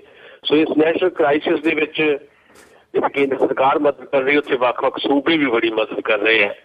ਪੀੜਤਾਂ ਵਾਸਤੇ ਉੱਤਰ ਪ੍ਰਦੇਸ਼ ਦੀ ਸਰਕਾਰ ਨੇ 20 ਕਰੋੜ ਰੁਪਏ ਭੇਜਿਆ ਹੈ, ਗੁਜਰਾਤ ਤੇ ਉੜੀਸਾ ਦੀ ਸਰਕਾਰ ਦੇ 5-5 ਕਰੋੜ ਰੁਪਏ ਭੇਜੇ ਹੈ, ਉੱਤਰਾਖੰਡ ਦੀ ਸਰਕਾਰ ਨੇ 10 ਕਰੋੜ ਰੁਪਏ ਦੀ ਮਦਦ ਭੇਜੀ ਹੈ, ਪੰਜਾਬ ਨੇ ਮਦਦ ਭੇਜਣ ਦਾ ਐਲਾਨ ਕੀਤਾ ਹੈ ਤੇ ਹਜ਼ਾਰਾਂ ਕੰਬਲ, ਟੈਂਟ, ਬਿਸਕਿਟ ਤੇ 42,000 ਲੀਟਰ ਪਾਣੀ ਇਹ ਪੰਜਾਬ ਵੱਲੋਂ ਉੱਥੇ ਪਹੁੰਚਾਇਆ ਗਿਆ ਹੈ। ਸੋ 80 ਦੇ ਕਰੀਬ ਮੈਡੀਕਲ ਟੀਮਾਂ ਜਿਹੜੀਆਂ ਉੱਥੇ ਕੰਮ ਚੁੱਕੀਆਂ, ਜਿਸ 'ਚ ਪੰਜਾਬੀਆਂ ਦਾ ਵੱਡਾ ਹਿੱਸਾ ਹੈ ਤੇ ਬਾਕੀ ਆਰਮੀ ਖਾਣ ਪੀਣ ਦੀਆਂ ਚੀਜ਼ਾਂ ਜਿਹੜੀ ਹੈ ਉਹਦੀ ਸਪਲਾਈ ਆਰਮੀ ਨੇ ਸ਼ੁਰੂ ਕੀਤੀ ਹੋਈ ਹੈ। ਸੋ ਅਲਟੀਮੇਟਲੀ ਜ਼ਿੰਦਗੀ ਨੂੰ ਫੇਰ ਤੋਂ ਪਟੜੀ ਤੇ ਲਿਆਉਣ ਦੀ ਪੂਰੀ ਕੋਸ਼ਿਸ਼ ਰਲ ਮਿਲ ਕੇ ਸਾਰੇ ਉੱਥੇ ਕਰ ਰਹੇ ਹੈ। ਜਿਹੜੀਆਂ ਸੰਸਥਾਵਾਂ ਨੇ, ਸਵੈਮ ਸੇਵੀ ਸੰਸਥਾਵਾਂ, ਉਹਨਾਂ ਦੇ ਜਿਹੜੇ ਸਵੈਮ ਸੇਵੀ ਵਰਕਰ ਹੈ ਉਹ ਜੁਟੇ ਹੋਏ ਨੇ। ਸਰਕਾਰ ਦਾ ਜਿੰਨਾ ਕੁ ਜਿਹੜਾ ਹੱਥ ਹੈਗਾ ਉਹਨਾਂ ਸਰਕਾਰ ਵੱਲੋਂ ਵੀ ਕੀਤਾ ਜਾ ਰਿਹਾ ਹੈ, ਜੇ ਫੌਜ ਵੱਲੋਂ ਬਹੁਤ ਵੱਡਾ ਰੈਸਕਿਊ ਆਪਰੇਸ਼ਨ ਜਿਹੜੇ ਕੀਤੇ ਜਾ ਰਹੇ ਨੇ, ਜਿਹਦੇ ਕਰਕੇ ਜ਼ਿੰਦਗੀ ਛੇਤੀ ਪਟੜੀ ਤੇ ਆਏਗੀ, ਇਸ ਗੱਲ ਦੀ ਅਸੀਂ ਉਮੀਦ ਕਰਦੇ ਹਾਂ। ਪਰ ਹਜ਼ਾਰਾਂ ਲੋਕ ਜਿਹੜੇ ਇਸ ਆਫਤ ਦੇ ਵਿੱਚ ਦਫਨ ਹੋ ਗਏ, ਉਹਨਾਂ ਦੀ ਪਛਾਣ ਦਾ ਮਸਲਾ ਆਏਗਾ ਜਦੋਂ ਪਾਣੀ ਉਤਰੇਗਾ ਤੇ ਜਿਹੜੇ ਲੋਕ ਗੁੰਮ ਹੋਣਗੇ ਉਹਨਾਂ ਦਾ ਪਤਾ ਲੱਗੇਗਾ। ਖੰਨਾ ਤੋਂ 215 ਲੋਕ ਗਏ ਸੀ ਇੱਥੇ ਲੁਧਿਆਣੇ ਜ਼ਿਲ੍ਹੇ 'ਚ। ਖੰਨਾ ਹਰ ਸਾਲ ਦਿਹਾੜੀ ਕਰਨ ਜਾਂਦੇ, ਉੱਥੇ ਮਈ ਮਹੀਨੇ 'ਚ ਜਾਂਦੇ, ਅਕਤੂਬਰ 'ਚ ਮੁੜਦੇ ਆ। ਉਹ 215 ਬੰਦਿਆਂ ਦਾ ਨਹੀਂ ਪਤਾ ਲੱਗ ਰਿਹਾ ਉਹ ਕਿੱਥੇ ਆ ਕਿੱਥੇ ਨਹੀਂ। ਈਵਨ ਜੰਮੂ ਕਸ਼ਮੀਰ ਦੇ 3 ਮੰਤਰੀ ਲਾਪਤਾ ਹੈ। ਉਹ ਜੇ ਸਰਕਾਰ ਦੇ ਮੰਤਰੀ ਲਾਪਤਾ ਹੈ ਤੇ ਫਿਰ ਕਾਮਨ ਮੈਨ ਜਿਹੜਾ ਆ ਉਹਦੀ ਸਿਕਿਉਰਿਟੀ ਆ ਉਹਦੀ ਹਾਲਤ ਕੀ ਹੋਏਗੀ, ਇਹਦਾ ਸਿਰਫ ਅਸੀਂ ਅੰਦਾਜ਼ਾ ਹੀ ਲਾ ਸਕਦੇ ਹਾਂ। ਸੋ ਇਹ ਬਹੁਤ ਮਹਾ ਸੰਕਟ ਹੈ। ਇਸ ਸੰਕਟ ਦੇ ਵਿੱਚ ਸਾਡਾ ਪੰਜਾਬ ਦੀ ਜਿਹੜੀ USA ਜੰਮੂ ਕਸ਼ਮੀਰ ਦੇ ਆਵਾਮ ਦੇ ਨਾਲ ਖੜਾ ਹੈ ਤੇ ਸਾਡੀਆਂ ਸਾਰੀਆਂ ਹਮਦਰਦੀਆਂ ਉਹਨਾਂ ਦੇ ਨਾਲ ਨੇ। ਜੀ ਜੀ ਤੇ ਸੁਸ਼ੀਲ ਜੀ, ਇਹ ਤੇ ਆਪਾਂ ਜਿਹੜੇ ਤਾਜ਼ਾ ਜਿਹੜੇ ਹਾਲਾਤ ਆ ਉਸ ਦੇ ਉੱਤੇ ਜਿਹੜੀ ਗੱਲ ਕੀਤੀ ਆ, ਨਾਲ ਦੇ ਨਾਲ ਜਿਹੜੀ ਕਿਤੇ ਨਾ ਕਿਤੇ ਇਹ ਵੀ ਗੱਲ ਹੋਣੀ ਇਹ ਸ਼ੁਰੂ ਹੋ ਚੁੱਕੀ ਆ ਵੀ ਇਹ ਕੁਦਰਤੀ ਆਫਤ ਤਾਂ ਇੱਕ ਹੈ ਆ ਵੀ ਮੀਂਹ ਦੇ ਉੱਤੇ ਤਾਂ ਚਲੋ ਤੁਸੀਂ ਕੰਟਰੋਲ ਨਹੀਂ ਕਰ ਸਕਦੇ ਇਸ ਚੀਜ਼ ਦੇ ਤਰੀਕੇ ਦੇ ਨਾਲ, ਪਰ ਕਿਤੇ ਨਾ ਕਿਤੇ ਮਨੁੱਖ ਦੇ ਵੱਲੋਂ ਕੀਤੀਆਂ ਗਈਆਂ ਲਾਪਰਵਾਹੀਆਂ ਆ ਉਸ ਦਾ ਨਤੀਜਾ ਵੀ ਜਿਹੜਾ ਹੈ ਇਸ ਨੂੰ ਦਿੱਤਾ ਜਾ ਰਿਹਾ ਹੈ। ਇਸ ਨੂੰ ਕਿਹਾ ਜਾ ਰਿਹਾ ਵੀ ਇਹ ਮਨੁੱਖ ਦੇ ਵੱਲੋਂ ਇਨਫੈਕਟ ਜਿਹੜੀ ਪਰਲੋ ਆ ਆਪਣੇ ਸਿਰ ਦੇ ਉੱਤੇ ਆਪ ਮੜੀ ਗਈ ਆ। ਕੀ ਕਹਿਣਾ ਆ ਤੇ ਕਿਉਂ ਏਦਾਂ ਕਿਹਾ ਜਾ ਰਿਹਾ ਹੈ? ਦੇਖੋ, ਸਾਡੀ ਇਹ ਬਦਕਿਸਮਤੀ ਹੈ, ਭਾਰਤ ਦੇ ਇਕੱਲਾ ਜੰਮੂ ਕਸ਼ਮੀਰ ਦਾ ਮਸਲਾ ਨਹੀਂ, ਪੰਜਾਬ ਦੇ ਵਿੱਚ ਸ਼ਾਮਲ ਹੈ। ਪਿਛਲੇ ਸਾਲ ਅਸੀਂ ਉੱਤਰਾਖੰਡ ਦੇ ਵਿੱਚ ਤਬਾਹੀ ਦੇਖੀ ਸੀ। ਸਾਡੀ ਇਹ ਬਦਕਿਸਮਤੀ ਹੈ ਕਿ ਅਸੀਂ ਆਪਣਾ 68 ਸਾਲਾਂ ਦੀ ਆਜ਼ਾਦੀ ਦੇ ਬਾਅਦ ਵੀ ਬਹੁਤ ਵੱਡੀਆਂ ਤਕਨੀਕੀ ਜਿਹੜੀਆਂ ਮੁਹਾਰਤਾਂ ਹਾਸਲ ਹੋਣ ਦੇ ਬਾਅਦ ਵੀ ਅਸੀਂ ਆਪਣੇ ਸਿਸਟਮ ਨੂੰ ਇੱਦਾਂ ਨਹੀਂ ਡਿਵੈਲਪ ਕਰ ਸਕੇ ਵੀ ਜੇ ਕੋਈ ਪਰਲੋ ਆਉਣੀ ਹੈ, ਜੇ ਕੋਈ ਆਫਤ ਆਉਣੀ ਹੈ, ਉਹਦੇ ਵਾਸਤੇ ਘੱਟੋ ਘੱਟ ਅਲਰਟ ਹੀ ਜਾਰੀ ਹੋ ਜਾਏ। ਜੀ, ਸੁਨਾਮੀ ਆਈ ਸੀ, ਸੁਨਾਮੀ ਕਿੰਨਾ ਕੁ ਤਬਾਹ ਕਰਕੇ ਗਈ। ਤੇ ਪਿਛਲੇ ਸਾਲ ਉੱਤਰਾਖੰਡ ਦੇ ਵਿੱਚ ਜਿਹੜੀ ਤਬਾਹੀ ਮਚੀ ਉਹਦੇ ਜ਼ਖਮ ਜਿਹੜੇ ਹਾਲੇ ਵੀ ਹਰੇ ਹੈ। ਹੁਣ ਜੰਮੂ ਕਸ਼ਮੀਰ 'ਚ ਵੀ ਜੋ ਕੁਝ ਵਾਪਰਿਆ ਉਹਦੇ 'ਚ ਤੁਸੀਂ ਓਵਰਆਲ ਤੁਸੀਂ ਇਹਨੂੰ ਸਾਡੀ ਸਿਸਟਮ ਦੀ ਫੇਲਿਅਰ ਕਹਿ ਸਕਦੇ ਹੋ। ਇਹ ਨਹੀਂ ਜਿੱਦਾਂ ਤੁਸੀਂ ਵੀ ਜ਼ਿਕਰ ਕੀਤਾ, ਇਹਦੇ ਤੇ ਕਿਸੇ ਦਾ ਜ਼ੋਰ ਨਹੀਂ ਹੈ ਵੀ ਕੁਦਰਤ ਜਿਹੜੀ ਹੈ ਉਹ ਆਪਣੇ ਤਰੀਕੇ ਨਾਲ ਵਰਤਾਓ ਕਰਦੀ ਹੈ। ਮੀਂਹ ਬਹੁਤ ਜ਼ਿਆਦਾ ਪਿਆ ਤੇ ਇਹਦੇ ਤੇ ਸਾਡਾ ਜ਼ੋਰ ਨਹੀਂ ਹੈ, ਪਰ ਅਸੀਂ ਨੁਕਸਾਨ ਦੀ ਸ਼ਿੱਦਤ ਘਟਾ ਸਕਦੇ ਸੀ ਜੇ ਸਮਾਂ ਰਹਿੰਦਿਆਂ ਸਾਡੇ ਕੋਲ ਇਸ ਤਰ੍ਹਾਂ ਦਾ ਸਿਸਟਮ ਹੋਵੇ। ਸਮਾਂ ਰਹਿੰਦਿਆਂ ਸਾਨੂੰ ਅਲਰਟ ਮਿਲ ਜਾਏ, ਸਾਨੂੰ ਇਹ ਪਤਾ ਲੱਗ ਜਾਏ ਵੀ ਇੱਕ ਪਰਲੋ ਆਉਣ ਲੱਗੀ ਹੈ। ਘੱਟੋ ਘੱਟ ਲੋਕ ਆਪਣਾ ਜਿੰਨੀ ਕੁ ਜ਼ਰੂਰਤ ਹੈ ਉਹਨਾਂ ਕੁ ਸਮਾਨ ਲੈ ਕੇ ਸੁਰੱਖਿਅਤ ਥਾਵਾਂ ਤੇ ਚਲੇ ਜਾਣ। ਪਰ ਸਾਡੀ ਬਦਕਿਸਮਤੀ ਹੈ, ਸਾਡੇ ਸਿਸਟਮ ਦੀ ਫੇਲਰ ਹੈ ਵੀ ਪਿਛਲੇ ਸਾਲ ਉੱਤਰਾਖੰਡ ਦੇ ਵਿੱਚ ਵੀ ਇੱਦਾਂ ਹੋਇਆ, ਅਚਿੰਤੇ ਬਾਜਪਾਈ ਵਾਲੀ ਗੱਲ, ਤੇ ਐਤਕਾਂ ਜੰਮੂ ਕਸ਼ਮੀਰ ਦੇ ਵਿੱਚ ਵੀ ਇਹੀ ਹੋਇਆ। ਕੋਈ ਚੇਤਾਵਨੀ ਨਹੀਂ, ਕੋਈ ਪਤਾ ਹੀ ਨਹੀਂ ਕਿ ਹੈ ਐਡੀ ਵੱਡੀ ਵਿਪਤਾ ਆਉਣ ਲੱਗੀ ਹੈ। ਜੇ ਕਿਤੇ ਇੰਨੀ ਟੈਕਨੀਕ ਹੈ ਸਾਡੇ ਕੋਲ, ਜੋ ਟੈਕਨੀਕ ਦੀ ਸਹੀ ਵਰਤੋਂ ਹੋਵੇ ਤੇ ਸਾਨੂੰ ਪਹਿਲਾਂ ਪਤਾ ਲੱਗ ਜਾਵੇ ਤੇ ਲੋਕਾਂ ਨੂੰ ਬਚਾਇਆ ਜਾ ਸਕਦਾ ਸੀ, ਹਜ਼ਾਰਾਂ ਜ਼ਿੰਦਗੀਆਂ ਬਚ ਸਕਦੀਆਂ ਸੀ ਜੀ। ਪਰ ਨਹੀਂ, ਸਾਡੇ ਕੋਲ ਸਿਸਟਮ ਜਿਹੜਾ ਵਿਕਸਿਤ ਨਹੀਂ। ਉਹਦਾ ਕਾਰਨ ਇਹ ਹੈ ਇਹ ਸਿਸਟਮ ਹੈ ਵੀ ਤਾਂ ਉਹ ਕਰਪਟ ਕਿਸਮ ਦਾ ਜਿਹੜਾ ਓਵਰਆਲ ਸਾਡਾ ਰਾਜਸੀ ਸਾਡਾ ਸਿਸਟਮ ਹੈ, ਉਸ ਕਰਪਟ ਕਿਸਮ ਦੇ ਸਿਸਟਮ ਦਾ ਸ਼ਿਕਾਰ ਹੋ ਕੇ ਸਾਡਾ ਜਿਹੜਾ ਤਕਨੀਕੀ ਡਿਵੈਲਪਮੈਂਟ ਸੀ ਸਾਡੇ ਕੋਲ ਜਿਹੜੀ ਹੈਗੀ ਉਹ ਵੀ ਨਕਾਰਾ ਹੋ ਜਾਂਦੀ ਹੈ। ਦੂਜੀ ਗੱਲ, ਮਨੁੱਖ ਜਿਹੜਾ ਹੈ, ਮਨੁੱਖ ਦਾ ਲਾਲਚ ਨੇ ਇੱਦਾਂ ਦੇ ਹਾਲਾਤ ਪੈਦਾ ਕੀਤੇ ਹੈ। ਮਨੁੱਖ ਇਸ ਧਰਤੀ ਤੇ ਜਿਹੜਾ ਜੀਵ ਸਭ ਤੋਂ ਜਿਹੜਾ ਚੇਤਨ ਜੀਵ ਹੈ ਉਹ ਮਨੁੱਖ ਹੈ, ਪਰ ਇਸ ਮਨੁੱਖ ਦੀ ਲਾਲਸਾ ਨੇ, ਇਸ ਮਨੁੱਖ ਦੇ ਲਾਲਚ ਨੇ ਧਰਤੀ ਜਿਹੜੀ ਸਵਰਗ ਹੈ ਉਹਨੂੰ ਦੋਜ਼ਖ ਬਣਾ ਦਿੱਤਾ ਹੈ। ਧਰਤੀ ਵੀ ਪੂਰੀ ਨਹੀਂ, ਮਨੁੱਖ ਦੀ ਲਾਲਚ ਜਿਹੜਾ ਮਨੁੱਖੀ ਲਾਲਚ ਜਿਹੜਾ ਆ ਉਹਨੂੰ ਹੋਰ ਧਰਤੀ ਵੀ ਛੋਟੀ ਲੱਗਣ ਲੱਗ ਪਈ ਹੈ ਜੀ। ਉਹ ਵੀ ਮਨੁੱਖ ਜਿਹੜਾ ਉਹਨੂੰ ਧਰਤੀ ਛੋਟੀ ਲੱਗ ਰਹੀ, ਜਿਹਨੂੰ ਉਹ ਚੰਦ ਤੇ ਮਨੁੱਖੀ ਬਸਤੀਆਂ ਵਸਾਉਣ ਦੀਆਂ ਗੱਲਾਂ ਕਰਨ ਲੱਗ ਪਿਆ। ਮੰਗਲ ਗ੍ਰਹਿ ਲੱਗ ਕੇ ਉੱਥੇ ਜਾ ਕੇ ਰਹਿਣ ਦੀਆਂ ਗੱਲਾਂ ਕਰਨ ਲੱਗ ਪਿਆ। ਇਹ ਕਿਉਂ ਹੈ? ਇਸ ਕਰਕੇ ਕਿ ਲਾਲਚ ਵੱਧ ਗਿਆ ਬੰਦੇ ਦਾ। ਉਹ ਲਾਲਚ ਹੀ ਸੀ ਕਿ ਪਿਛਲੇ ਸਾਲ ਉੱਤਰਾਖੰਡ ਦੇ ਵਿੱਚ ਜਦੋਂ ਬਾਅਦ ਵਿੱਚ ਸਾਰੀਆਂ ਰਿਪੋਰਟ ਸਾਡੇ ਕੋਲ ਆਈਆਂ ਤੇ ਉੱਤਰਾਖੰਡ ਦੀ ਤਬਾਹੀ ਦਾ ਪਿਛਲੇ ਸਾਲ ਸਭ ਤੋਂ ਵੱਡਾ ਕਾਰਨ ਉੱਥੇ ਦਰਿਆਵਾਂ ਦੇ ਨਾਲ ਨਾਲ ਜਿਹੜੀ 95% ਜਿਹੜੀ ਹੈ ਇਲੀਗਲ ਕੰਸਟਰਕਸ਼ਨ ਹੈ। ਅਸੀਂ ਦਰਿਆ ਖੋਦ ਮਾਰੇ, ਸਾਰੇ ਦਰਿਆ ਜਿਹੜੇ ਆ ਖਾਲੀ ਕਰਤੇ ਅਸੀਂ ਦਰਿਆਵਾਂ ਦੇ ਵਿੱਚ, ਜਾਂ ਫਿਰ ਗੰਦ ਭਰ ਦਿੱਤਾ ਇੰਨੀ ਬੁਰੀ ਤਰ੍ਹਾਂ, ਜੋ ਕੂੜਾ ਕਰਕਟ ਉਹ ਸਾਰਾ ਦਰਿਆਵਾਂ ਦੇ ਵਿੱਚ, ਤੇ ਦਰਿਆਵਾਂ ਦੇ ਨਾਲ ਨਾਲ ਅਸੀਂ ਉਸਾਰੀਆਂ ਕਰ ਲਈਆਂ। 95% ਉੱਥੇ ਇਲੀਗਲ ਜਿਹੜੀਆਂ ਕੰਸਟਰਕਸ਼ਨ ਸੀਗੀਆਂ ਉੱਤਰਾਖੰਡ ਦੇ ਵਿੱਚ, ਪਹਾੜ ਚੀਰ ਦਿੱਤੇ ਅਸੀਂ, ਪਹਾੜਾਂ ਦੇ ਸੀਨੇ ਛਲਨੀ ਕਰ ਦਿੱਤੇ ਲਾਲਚ ਨੇ। ਨਦੀਆਂ ਜਿਹੜੀਆਂ ਸੁੱਕ ਗਈਆਂ, ਤੇ ਜਦੋਂ ਨਦੀਆਂ ਦੇ ਵਿੱਚ ਅਚਾਨਕ ਹੜ੍ਹ ਆਉਂਦਾ ਸਵਾਲ ਪੈਦਾ ਹੁੰਦੇ, ਨਾਲੇ ਅਸੀਂ ਰੋਣਾ ਰੋਂਦੇ ਹਾਂ ਨਦੀਆਂ ਸੁੱਕ ਰਹੀਆਂ, ਅਚਾਨਕ ਨਦੀਆਂ ਕਿੱਦਾਂ ਉਛਲਣ ਲੱਗ ਪਈਆਂ। ਤੇ ਉਹਦਾ ਕਾਰਨ ਇਹ ਹੈ ਕਿ ਨਦੀਆਂ ਦੇ ਵਿੱਚ ਅਸੀਂ ਉਹਦਾ ਸਤ੍ਹਾ ਜਿਹੜੀ ਨਦੀਆਂ ਦੀ ਇੰਨੀ ਉੱਚੀ ਕਰ ਦਿੱਤੀ ਗੰਦ ਸੁੱਟ ਸੁੱਟ ਕੇ, ਤੇ ਥੋੜੇ ਜਿਹਾ ਮੀਂਹ ਪੈਂਦਾ 2 ਦਿਨ ਤੇ ਪਾਣੀ ਉਛਲਣ ਲੱਗ ਪੈਂਦਾ ਜੀ। ਸੋ ਅਸੀਂ ਨਦੀਆਂ ਜਿਹੜੀਆਂ ਉਹ ਵੀ ਪ੍ਰਦੂਸ਼ਿਤ ਕਰਤੀਆਂ, ਦਰਿਆ ਆਪਣੇ ਪ੍ਰਦੂਸ਼ਿਤ ਕਰਤੇ, ਜਲ ਜਿਹੜਾ ਜੀਵਨ ਆਪਣੇ ਜੀਵਨ ਨੂੰ ਅਸੀਂ ਭੰਗ ਕਰਨ ਲੱਗ ਪਏ। ਦਰਿਆਵਾਂ ਨੂੰ ਜਿਹੜਾ ਉਹਦੇ ਬੰਨ੍ਹ ਲਾ ਕੇ ਦਰਿਆਵਾਂ ਨੂੰ ਉਹਦਾ ਜਿਹੜਾ ਕੁਦਰਤੀ ਜਿਹੜਾ ਵਹਾਅ ਆ ਉਹਨੂੰ ਰੋਕ ਦਿੱਤਾ। ਤੇ ਜਦੋਂ ਫਿਰ ਕਿਸੇ ਨੂੰ ਬੰਨ੍ਹ ਲਾਓਗੇ ਨਾ, ਬੰਨ੍ਹ ਲਾਉਣ ਦੇ ਵੀ ਤਰੀਕੇ ਹੈ, ਪਰ ਜਦੋਂ ਜਿਸ ਕਿਸਮ ਦੇ ਬੰਨ੍ਹ ਇਹ ਲਾਏ ਗਏ ਆ, ਜਦੋਂ ਫਿਰ ਬੰਨ੍ਹ ਲਾਉਂਦੇ ਹੋ ਤੇ ਫਿਰ ਕਿਸੇ ਚੀਜ਼ ਨੂੰ ਰੋਕਦੇ ਹੋ। ਇਹ ਮਨੁੱਖੀ ਪ੍ਰਵਿਰਤੀ ਵੀ ਇਹੀ ਹੈ। ਜੇ ਇੱਕ ਬੰਦੇ ਤੇ ਤੁਸੀਂ ਪਾਬੰਦੀਆਂ ਲਾਓ, ਪਾਬੰਦੀਆਂ ਕੁਝ ਸਮੇਂ ਤੱਕ ਉਹ ਬੰਦਾ ਬਰਦਾਸ਼ਤ ਕਰਦਾ, ਤੇ ਜਦੋਂ ਫਿਰ ਬਗਾਵਤ ਕਰਦਾ ਤਾਂ ਉਹ ਸਾਰੀਆਂ ਪਾਬੰਦੀਆਂ ਤੋੜ ਕੇ ਫਿਰ ਪਰਲੋ ਵਾਲੀ ਸਥਿਤੀ ਬੰਦਾ ਪੈਦਾ ਕਰ ਦਿੰਦਾ ਆਪਣੇ ਪਰਿਵਾਰ ਦੇ ਵਿੱਚ, ਆਪਣੇ ਸਮਾਜ ਦੇ ਵਿੱਚ। ਇਹੀ ਕੁਦਰਤ ਦਾ ਜਿਹੜਾ ਸਾਰਾ ਵਰਤਾਰਾ ਹੈ। ਕੁਦਰਤ ਨੂੰ ਬੰਨੋਗੇ ਤੇ ਕੁਦਰਤ ਉਹੀ ਕੁਝ ਕਰੇਗੀ ਜੋ ਉੱਤਰਾਖੰਡ ਦੇ ਵਿੱਚ ਕੀਤਾ, ਜੋ ਅੱਜ ਜੰਮੂ ਕਸ਼ਮੀਰ ਦੇ ਵਿੱਚ ਹੋਇਆ। ਸੋ ਮਨੁੱਖੀ ਲਾਲਚ ਨੇ ਜੰਮੂ ਕਸ਼ਮੀਰ ਦੇ ਵਿੱਚ ਵੀ 95% ਕੰਸਟਰਕਸ਼ਨ ਜਿਹੜੀ ਹੈ ਦਰਿਆਵਾਂ ਦੇ ਨਾਲ ਪਹਾੜਾਂ ਦੇ ਉੱਤੇ ਉਹ ਇਲੀਗਲ ਹੈ, ਗੈਰ ਕਾਨੂੰਨੀ ਹੈ। ਬਹੁਤ ਸਾਰੇ ਥਾਵਾਂ ਤੇ ਕਾਨੂੰਨ ਵੀ ਜਿਹੜਾ ਹੈ ਜਾਂ ਸਰਕਾਰਾਂ ਜਿਹੜੀਆਂ ਉਹ ਆਪ ਹੀ ਸਾਰਾ ਕੁਝ ਨੂੰ ਸ਼ਹਿ ਦੇ ਰਹੀ ਹੈ ਕਿ ਉਹ ਸਰਕਾਰ ਦੇ ਵਿੱਚ ਕਰਪਟ ਜਿਹੜਾ ਅਨਸਰ ਬੈਠਾ ਹੈ, ਉਹਨਾਂ ਦੀ ਸਰਪ੍ਰਸਤੀ ਹੈ ਪ੍ਰਾਈਵੇਟ ਬਿਲਡਰਾਂ ਨੂੰ। ਸਾਡੇ ਪੰਜਾਬ ਦੇ ਵਿੱਚ ਵੀ ਦੇਖੋ ਆਉਣ ਵਾਲੇ ਸਮੇਂ 'ਚ ਕੀ ਹੋਣਾ। ਪੰਜਾਬ ਦੇ ਵਿੱਚ ਖੇਤੀਯੋਗ ਜ਼ਮੀਨ ਜਿਹੜੀ ਆ ਸਾਡੀ, ਉਹ ਸਾਰੀ ਤਾਂ ਅਸੀਂ ਜਿਹੜੀ ਆ ਪ੍ਰਾਈਵੇਟ ਬਿਲਡਰਾਂ ਨੂੰ ਦੇਈ ਜਾਂਦੇ ਹਾਂ। ਜੀ ਪ੍ਰਾਈਵੇਟ ਬਿਲਡਰਾਂ ਦੇ ਹਵਾਲੇ ਕਰੀ ਜਾਂਦੇ ਹਾਂ। ਜਿੱਥੇ ਖੇਤਾਂ ਦੇ ਵਿੱਚ ਫਸਲਾਂ ਲਹਿਲਾਉਂਦੀਆਂ ਸੀ, ਅੱਜ ਸ਼ਹਿਰਾਂ ਦੇ ਨੇੜੇ ਜਾਂ ਦੂਰ ਜਾ ਕੇ ਦੇਖੋ, ਉੱਥੇ ਸੀਮਟ ਦਾ ਜੰਗਲ ਉਸਰ ਰਿਹਾ ਹੈ। ਘਣਾ ਜੰਗਲ ਮਕਾਨਾਂ ਦਾ ਨਹੀਂ ਲੱਭਦਾ ਹੈ ਘਰ ਕੋਈ ਜੀ। ਇਸ ਤਰ੍ਹਾਂ ਦੀ ਸਥਿਤੀ ਬਣ ਚੁੱਕੀ ਹੈ। ਮਕਾਨਾਂ ਦੇ ਜੰਗਲ ਹੈ, ਹਰੇਕ ਚੂੜ ਜੰਗਲ ਖਤਮ ਹੋ ਗਏ। ਪੰਜਾਬ ਦੇ ਵਿੱਚ ਜਿਹੜਾ ਜਿੰਨਾ ਏਰੀਆ ਫਾਰੈਸਟ ਦਾ ਹੋਣਾ ਚਾਹੀਦਾ ਸੀ ਜੰਗਲ ਦਾ, ਉਹ ਲਗਾਤਾਰ ਘੱਟ ਗਿਆ। ਮੇਰੇ ਕੋਲ ਪੂਰਾ ਅੰਕੜਾ ਨਹੀਂ, ਪਰ ਮੈਨੂੰ ਲੱਗਦਾ ਹੈ ਕਿ ਸ਼ਾਇਦ 28% ਜਿਹੜਾ ਆ ਜੰਗਲਾਤ ਏਰੀਆ ਚਾਹੀਦਾ ਪੰਜਾਬ ਕੋਲ, ਜਿਹੜਾ ਘੱਟਦਾ ਹੁਣ 11-12% ਤੱਕ ਰਹਿ ਗਿਆ। ਜੰਗਲ ਖਾ ਲਏ ਅਸੀਂ। ਖੇਤ ਜਿਹੜੇ ਆ, ਖੇਤਾਂ ਦੇ ਵਿੱਚ ਅਸੀਂ ਜਿਹੜੇ ਵੱਡੇ ਬਿਲਡਰ ਆ ਉਹਨਾਂ ਨੂੰ ਖੇਤਾਂ ਨੂੰ ਚਰਨ ਵਾਸਤੇ ਉਹਨਾਂ ਨੂੰ ਛੱਡ ਦਿੱਤਾ। ਸੋ ਉਹਨੇ ਤਾਂ ਫਿਰ ਕੁਦਰਤ ਨੇ ਤਾਂ ਆਪਣੇ ਤਰੀਕੇ ਨਾਲ ਰਿਐਕਟ ਕਰਨਾ ਹੈ ਨਾ। ਫਿਰ ਕੁਦਰਤ ਸੁਨਾਮੀ ਦੇ ਰੂਪ 'ਚ ਰਿਐਕਟ ਕਰਦੀ ਹੈ, ਫਿਰ ਕੁਦਰਤ ਉੱਤਰਾਖੰਡ ਦੇ ਰੂਪ ਵਿੱਚ ਰਿਐਕਟ ਕਰਦੀ ਹੈ, ਤੇ ਫਿਰ ਕੁਦਰਤ ਜੰਮੂ ਕਸ਼ਮੀਰ ਵਾਂਗ ਰਿਐਕਟ ਕਰਦੀ ਹੈ। ਸੋ ਇਸ ਕਰਕੇ ਮੈਂ ਸਮਝਦਾ ਵੀ ਇਸ ਕਰੋਪੀ ਠੀਕ ਹੈ, ਨੇਚਰ ਜਿਹੜੀ ਹੈ ਉਹਦੀ ਕਰੋਪੀ ਅਸੀਂ ਕਹੀ ਜਾਂਦੇ ਹਾਂ, ਪਰ ਇਹਦੇ 'ਚ ਮਨੁੱਖ ਵੱਲੋਂ ਪੈਦਾ ਕੀਤੀ ਹੋਈ ਕਰੋਪੀ ਵੀ ਜਿਹੜੀ ਹੈ ਉਹਦੇ 'ਚ ਵੀ ਸਾਨੂੰ ਝਾਤ ਮਾਰਨੀ ਚਾਹੀਦੀ, ਦੇਖਣੀ ਚਾਹੀਦੀ ਹੈ। ਮਨੁੱਖ ਨੂੰ ਆਪਣਾ ਲਾਲਚ ਬਸ ਕਰਨਾ ਪਏਗਾ। ਇਹਦੇ 'ਚ ਕਾਮਨ ਮੈਨ ਜਿਹੜਾ ਉਹਦਾ ਕਸੂਰ ਨਹੀਂ ਹੈ।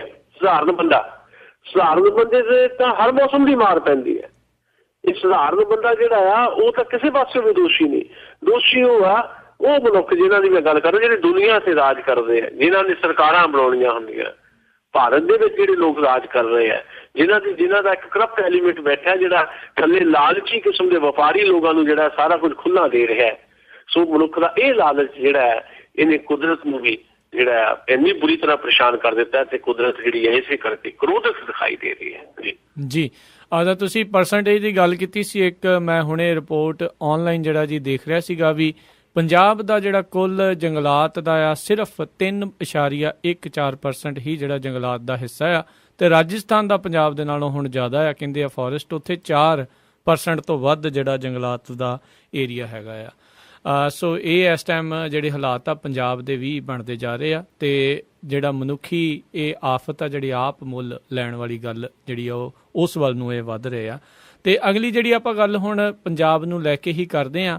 ਇਸ ਜਿਹੜੀ ਆ ਪਰਲੋ ਦੀ ਜਿਹੜੀ ਕਹਿੰਦੇ ਆ ਵੀ ਸੇਕ ਆ, ਉਹ ਪੰਜਾਬ ਨੂੰ ਵੀ ਜਿਹੜਾ ਲੱਗ ਰਿਹਾ ਆ, ਕਿਸ ਤਰੀਕੇ ਦੇ ਨਾਲ?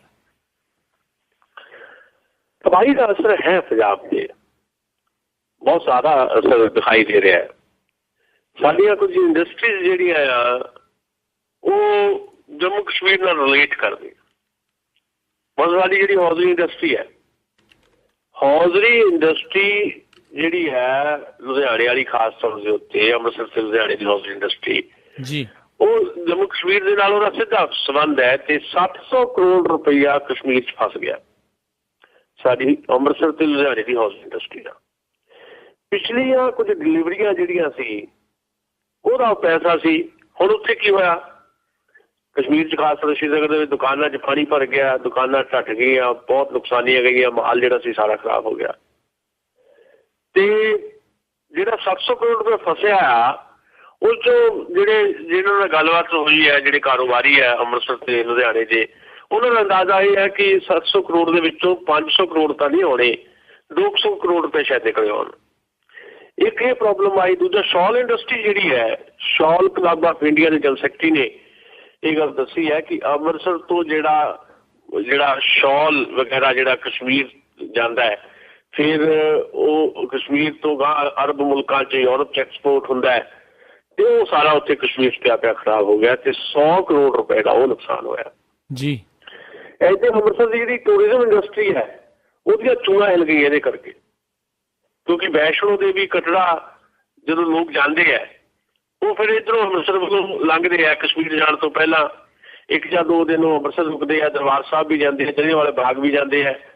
ਸੋ ਦੂਜੇ ਸੂਬਿਆਂ ਤੋਂ ਜਿਹੜੇ ਟੂਰਿਸਟ ਆਉਂਦੇ ਆ ਅੰਮ੍ਰਿਤਸਰ ਵਾਇਆ ਅੰਮ੍ਰਿਤਸਰ ਹੋ ਕੇ ਜਾਂਦੇ ਜਿਹੜੇ ਜੰਮੂ ਕਸ਼ਮੀਰ ਵੱਲ ਨੂੰ, ਉਹ ਟੂਰਿਸਟ ਦੀ ਗਿਣਤੀ 90% ਘੱਟ ਗਈ। ਸੋ ਜਿਹਦੇ ਕਰਕੇ ਪੰਜਾਬ ਦੇ ਵਿੱਚ ਜਿਹੜਾ ਟੂਰਿਜ਼ਮ ਇੰਡਸਟਰੀ ਹੈ ਉਹਨੂੰ ਬਹੁਤ ਵੱਡਾ ਘਾਟਾ ਪੈ ਰਿਹਾ।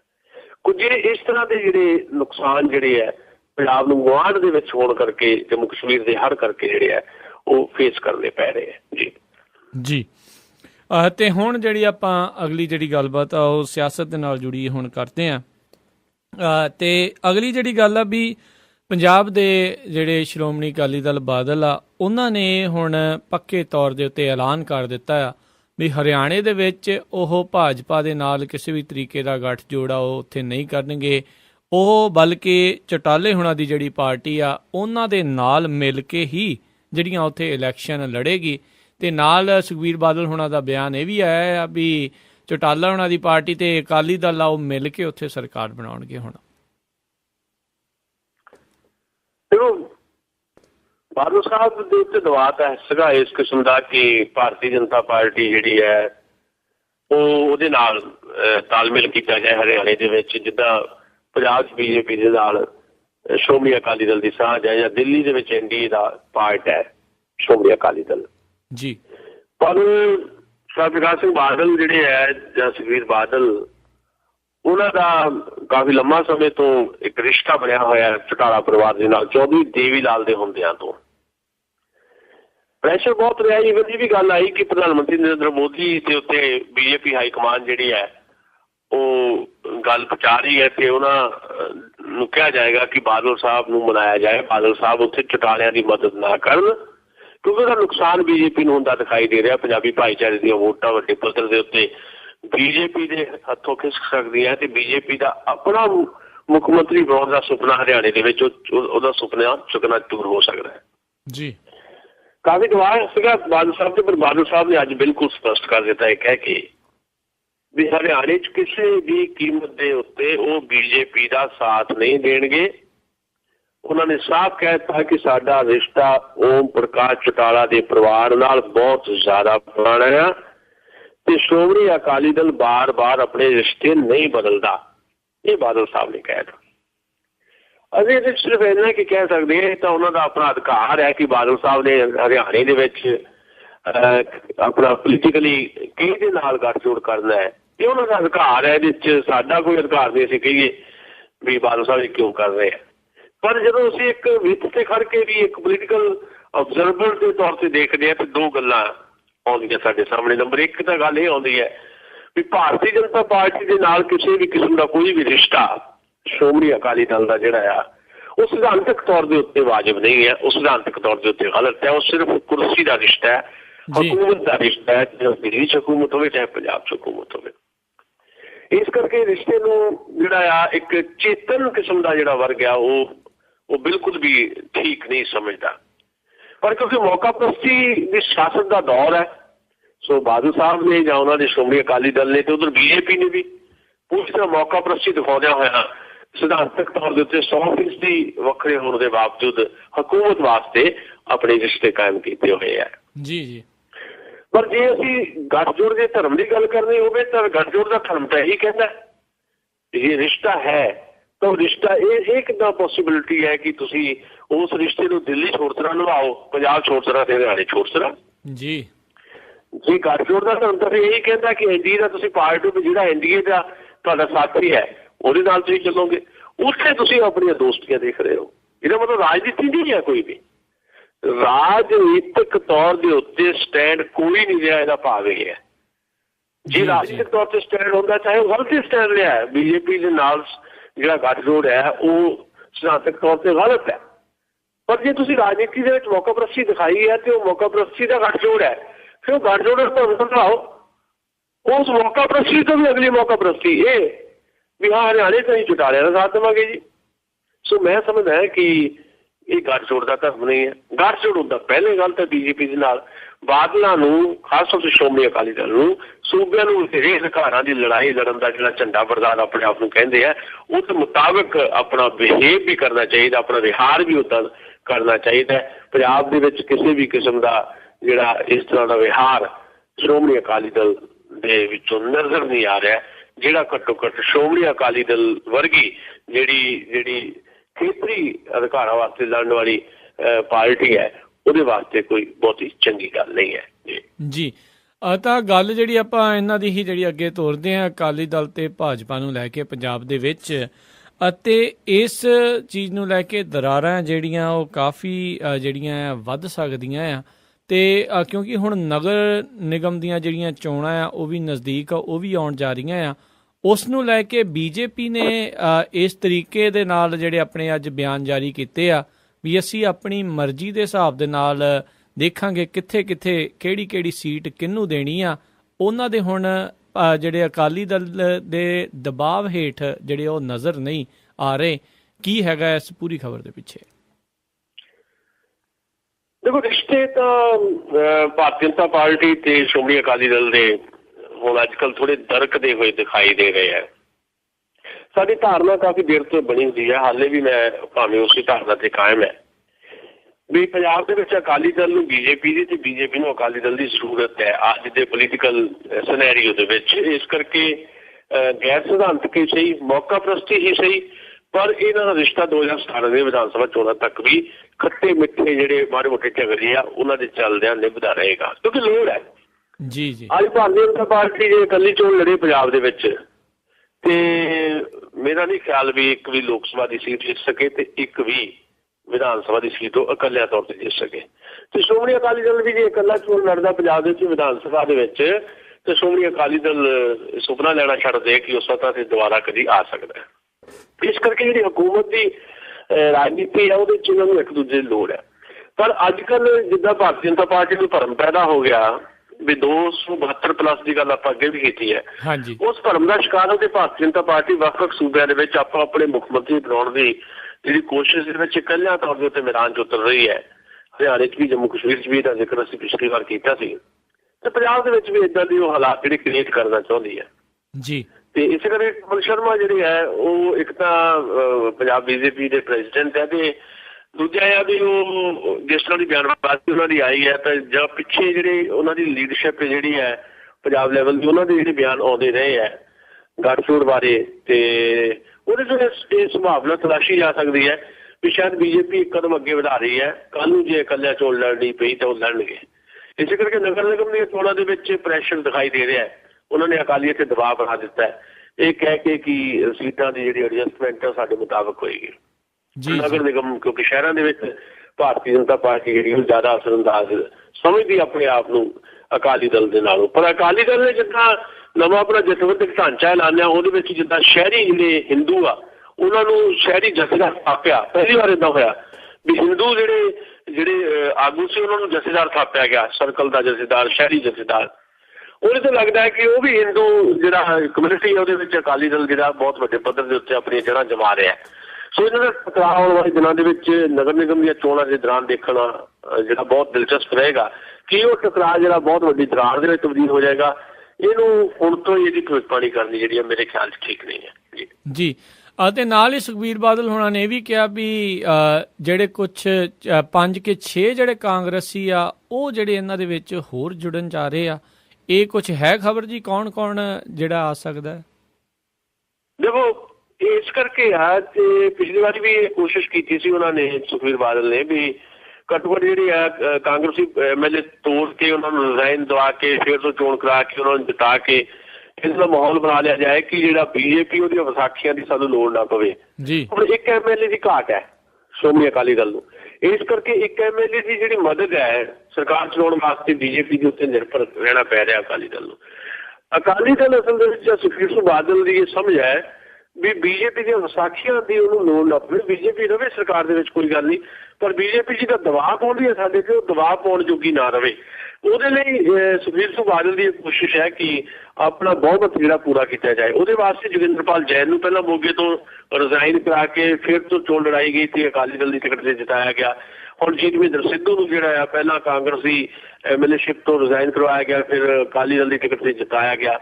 ਏਦਾਂ ਹੀ ਉਹਨਾਂ ਦੀ ਕਿਉਂਕਿ ਉਹ ਕੈਪਟਨ ਅਮਰਿੰਦਰ ਦੀ ਵਾਈਫ ਜਿਹੜੀ ਪਟਿਆਲੇ ਤੋਂ ਲੜ ਰਹੀ ਸੀ ਉਹ ਹਾਰਦੀ ਨਹੀਂ ਸੀ, ਇਸ ਕਰਕੇ ਥੋੜੇ ਸੁਪਨੇ ਜਿਹੜੇ ਆ ਸੁਖਬੀਰ ਬਾਦਲ ਦੇ ਜਿਹੜੇ ਆ ਉਹ ਪੂਰੇ ਨਹੀਂ ਹੋ ਸਕੇ। ਪਰ ਆਉਣ ਵਾਲੇ ਦਿਨਾਂ ਦੇ ਵਿੱਚ ਉਹਨਾਂ ਦੀ ਅੱਖ ਲੱਗਦਾ ਹੈ ਵੀ 5-4 ਕਾਂਗਰਸੀ MLA ਤੇ ਹੈਗੀ ਹੈ।